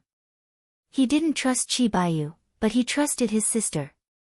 If there was anyone else who could get the evidence from Qi Tianyu, it could only be Qi Rongji. Qi Rongji must have gone to find Qi Tianyu. That would be the best. It would be the best if she could get it, but if she couldn't, she had a countermeasure. She turned around and walked back slowly. When she came to the yard, she found Qin Yuru was already there. An old maid stood behind Qin Yuru, who was kneading her crooked and stiff neck. Hearing the footsteps, she opened her eyes and saw it was Qin Wanru. Then she closed her eyes without a sound, as if she didn't see Qin Wanru come in. Qin Wanru didn't care and looked at the old maid behind her. She was very skilled, but no matter how skilled she was, her crooked neck couldn't be cured in a short time. But her eyes fell on a small half-opened bag behind the old maid, and her eyes unconsciously became gloomy. Acupuncture. Following her eyes, Yujie's eyes also fell on a few long needles in the bag, and her face changed slightly. She also understood that the old maid not only kneaded her neck, but also used acupuncture. Both Qin Wanru and Yujie knew that acupuncture would not work at this time, and it would even make it more difficult for her to recover later. Madame of Duke Xing was anxious. Big sister, if there is nothing else, I will go to have a rest. Knowing that she was not needed here, Qin Wanru said with indifferent eyes, and her words were not intimate. Go. Qin Yuru didn't open her eyes and snorted. After tomorrow, she and Qin Wanru would be really different. She was not in the mood to pretend to be a sister with Qin Wanru. Qin Wanru left and had a rest in the wing room where she lived temporarily, while Yujie was sent to pick a few plum blossoms. On the way here, there were many plum trees in Duke Xing's mansion. It was reasonable to ask Yujie to go out with such an excuse. After all, Qin Wanru was the miss of the master, so it was very inconvenient for her to go in and out, and there were also many people watching her. Yujie was just a servant girl who picked a few suitable flowers, but it was very convenient for her. Qin Huayong should be invited by old madam at this time. Qin Wanru did not ask Yujie to know clearly what they were talking about, but asked Yujie to know a little about Qin Huayong's schedule.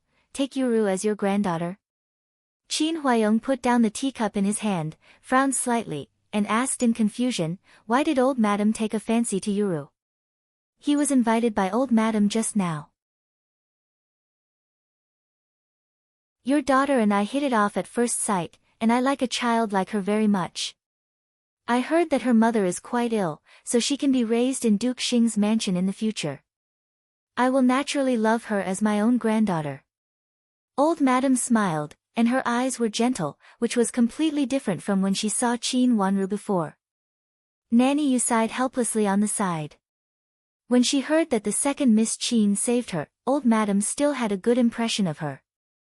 Of course, this kind of good impression could not be compared with the first Miss Qin. But later, news came one after another saying that the second Miss Qin seemed to be not simple. In addition, old madam just asked her to invite Ning Yuan army general, but she actually agreed on the surface but disobeyed on the surface, which annoyed old madam. Last time when she saw the second miss, she was obviously not like this. Why did she become so annoying now? At that time, the young woman who was calm, and able to handle heavy things with ease used to be her backbone. Why was she so ignorant now and did not take old madam seriously?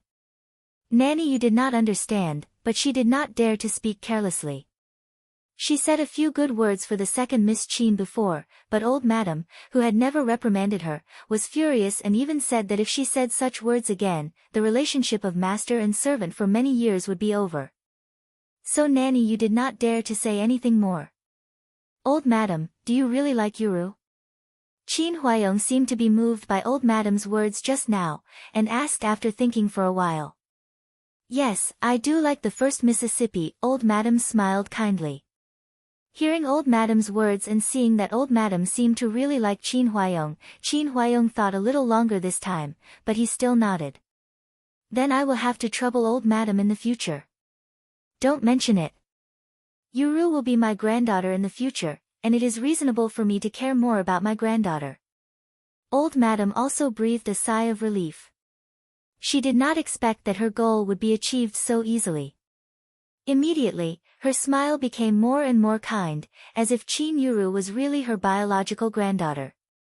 Yuru's neck was slightly injured, and she needs to recuperate for a period of time. Tomorrow, we will simply recognize her and ask several elders to be witnesses. After that, she will be allowed to recuperate in Duke Xing's mansion. The mansion will invite imperial physicians to treat her, and the education will also specially invite suitable nannies to teach her. Old madam had already made arrangements in her mind. Seeing that Chin Huayong agreed, she immediately told him what would happen next. As for the fact that old madam thought that Chin Yuru was her biological granddaughter, old madam thought that there was no need to tell Chin Huayong. Madam of Duke Xing told her the pros and cons of formally recognizing Chin Yuru. The pros outweighed the cons, and it was better not to tell the truth. Anyway, she would raise her as her biological granddaughter in the future. Except for the title of her biological granddaughter, she could give her anything else. It was not a grievance. Old madam, is it too hasty? Chin Huayong asked. If it's faster, it will be more justifiable for her to live here, and it will also be good for her injury. Old madam guided him patiently. Her words repeatedly indicated that Chin Yuru could only get greater benefits if she had a relationship with Duke Xing's mansion. Chin Huayong was silent, and it was obvious that he was hesitant. Old madam picked up the tea at hand and took a sip unhurriedly. She did not believe that Chin Huayong would give up such a good opportunity. She was the daughter of lineal descent of Ningyuan army general's mansion and the granddaughter of Duke Xing's mansion. The meaning of this was more than a simple change of mansion. In this case, everything is at old madam's command. After a moment of silence, Chin Huayong understood, raised his eyes, and said decisively. Okay, then it's settled. From now on, our two families will be considered as one family. If you have any difficulties, you can directly come to us. Old madam was very satisfied with Chin Huayong's attitude. Her smile became more and more amiable, and there was some kindness in her words, which made people have a good impression. Chin Huayong understood what she meant. Not only Chin Yuru became the daughter of Duke Xing's mansion, but also he would get many benefits. Thank you, old madam. Chin Huayong was overjoyed. He stood up and bowed to old madam respectfully. Ningyuan army general, you are too polite. Old madam nodded with a smile. Since the matter had been settled, Chin Huayong could not stay here any longer. He stood up and said goodbye. He promised to come to watch the ceremony tomorrow. Coming out of old madam's courtyard, Chin Huayong followed an old maid to go out, but he met Madam of Duke Xing on the way. Ningyuan army general. Madam of Duke Xing seemed to be surprised to see Chin Huayong, but she reacted quickly. She immediately showed a gentle smile and stood at the intersection. Madam of Duke Xing. Since he met Madam of Duke Xing, Chin Huayong naturally stopped. Can I ask the general what second miss likes? Madam of Duke Xing asked with a smile. Wanru. Qin Huayong looked at Madame of Duke Xing in confusion. Just now old Madame said that she likes Yuru. What does this have to do with Wanru? It has nothing to do with second miss, but tomorrow I will prepare a gift for second miss, so I want to know some of second miss preferences. I wonder if Ningyuan Army General can tell me some of second miss preferences. Madame of Duke Xing said gently. Hearing Madame of Duke Xing's words, Qin Huayong was embarrassed to refuse again. He immediately told her some of Qin Wanru's preferences that he knew. Madame of Duke Xing nodded repeatedly while listening. After they stood on the roadside and talked for a while, Qin Huayong left. Have you remembered all of them? Looking at Qin Huayong's figure leaving in a hurry, Madame of Duke Xing said slowly in a low voice. Don't worry, Madame. I have almost memorized all of them. Nanny Xing stepped forward and said. She had been carefully remembering what Ningyuan Army General said just now. After going back, sort them out. Madame of Duke Xing nodded, turned around and went back. She had come to stop Qin Huayong on purpose. During the conversation just now, she got a lot of information. Madam, I will write them down later, but I am afraid that they may not be used tomorrow. Nanny Xing followed her and turned in a direction, lowered her voice and said carefully. She was the henchman of Madame of Duke Xing, so she certainly knew the meaning of Madame's behavior just now. In Nanny Xing's opinion, in fact, there was no need to go through so much trouble. Madame was still too cautious. Prepare them first. If there is any change, we can use them first. Even if Qin Wanru is cunning, she will not think of this kind of thing. Ru also thinks so. Those two people were prepared by Ru early. Madame of Duke Xing said in a low voice. Although her daughter was young, she was born to be extraordinary and considerate. Since she asked her to be careful, she would listen to her and be prepared. Since Qin Wanru was really Shi Qinghua's daughter, she must not let her live. Even if those two people could not be used tomorrow, they would still be used in the future. Hearing that it was the first Miss's idea, Nanny Xing did not dare to say anything more. Although the first Miss was young, she had always been smart. Since she said so, it naturally made sense. It was destined to be a difficult night to fall asleep. Qin Yuru moaned for half the night, and from time to time, Qin Yuru's scream could be heard. It should be the effect of acupuncture. Qin Wanru also slept uncomfortably because of her. It was unknown when Qin Yuru's voice stopped, and Qin Wanru also fell asleep like a dream. Tomorrow, she was waiting for tomorrow. You're tuning into the Blissful Bookshelf YouTube channel. We're so grateful for your support and don't forget to subscribe to join us on this incredible journey through captivating stories. Your generosity through donations truly makes a world of difference, as it's the primary source of revenue that allows me to expand and enhance this channel for you. Thank you from the bottom of my heart for being a part of this adventure.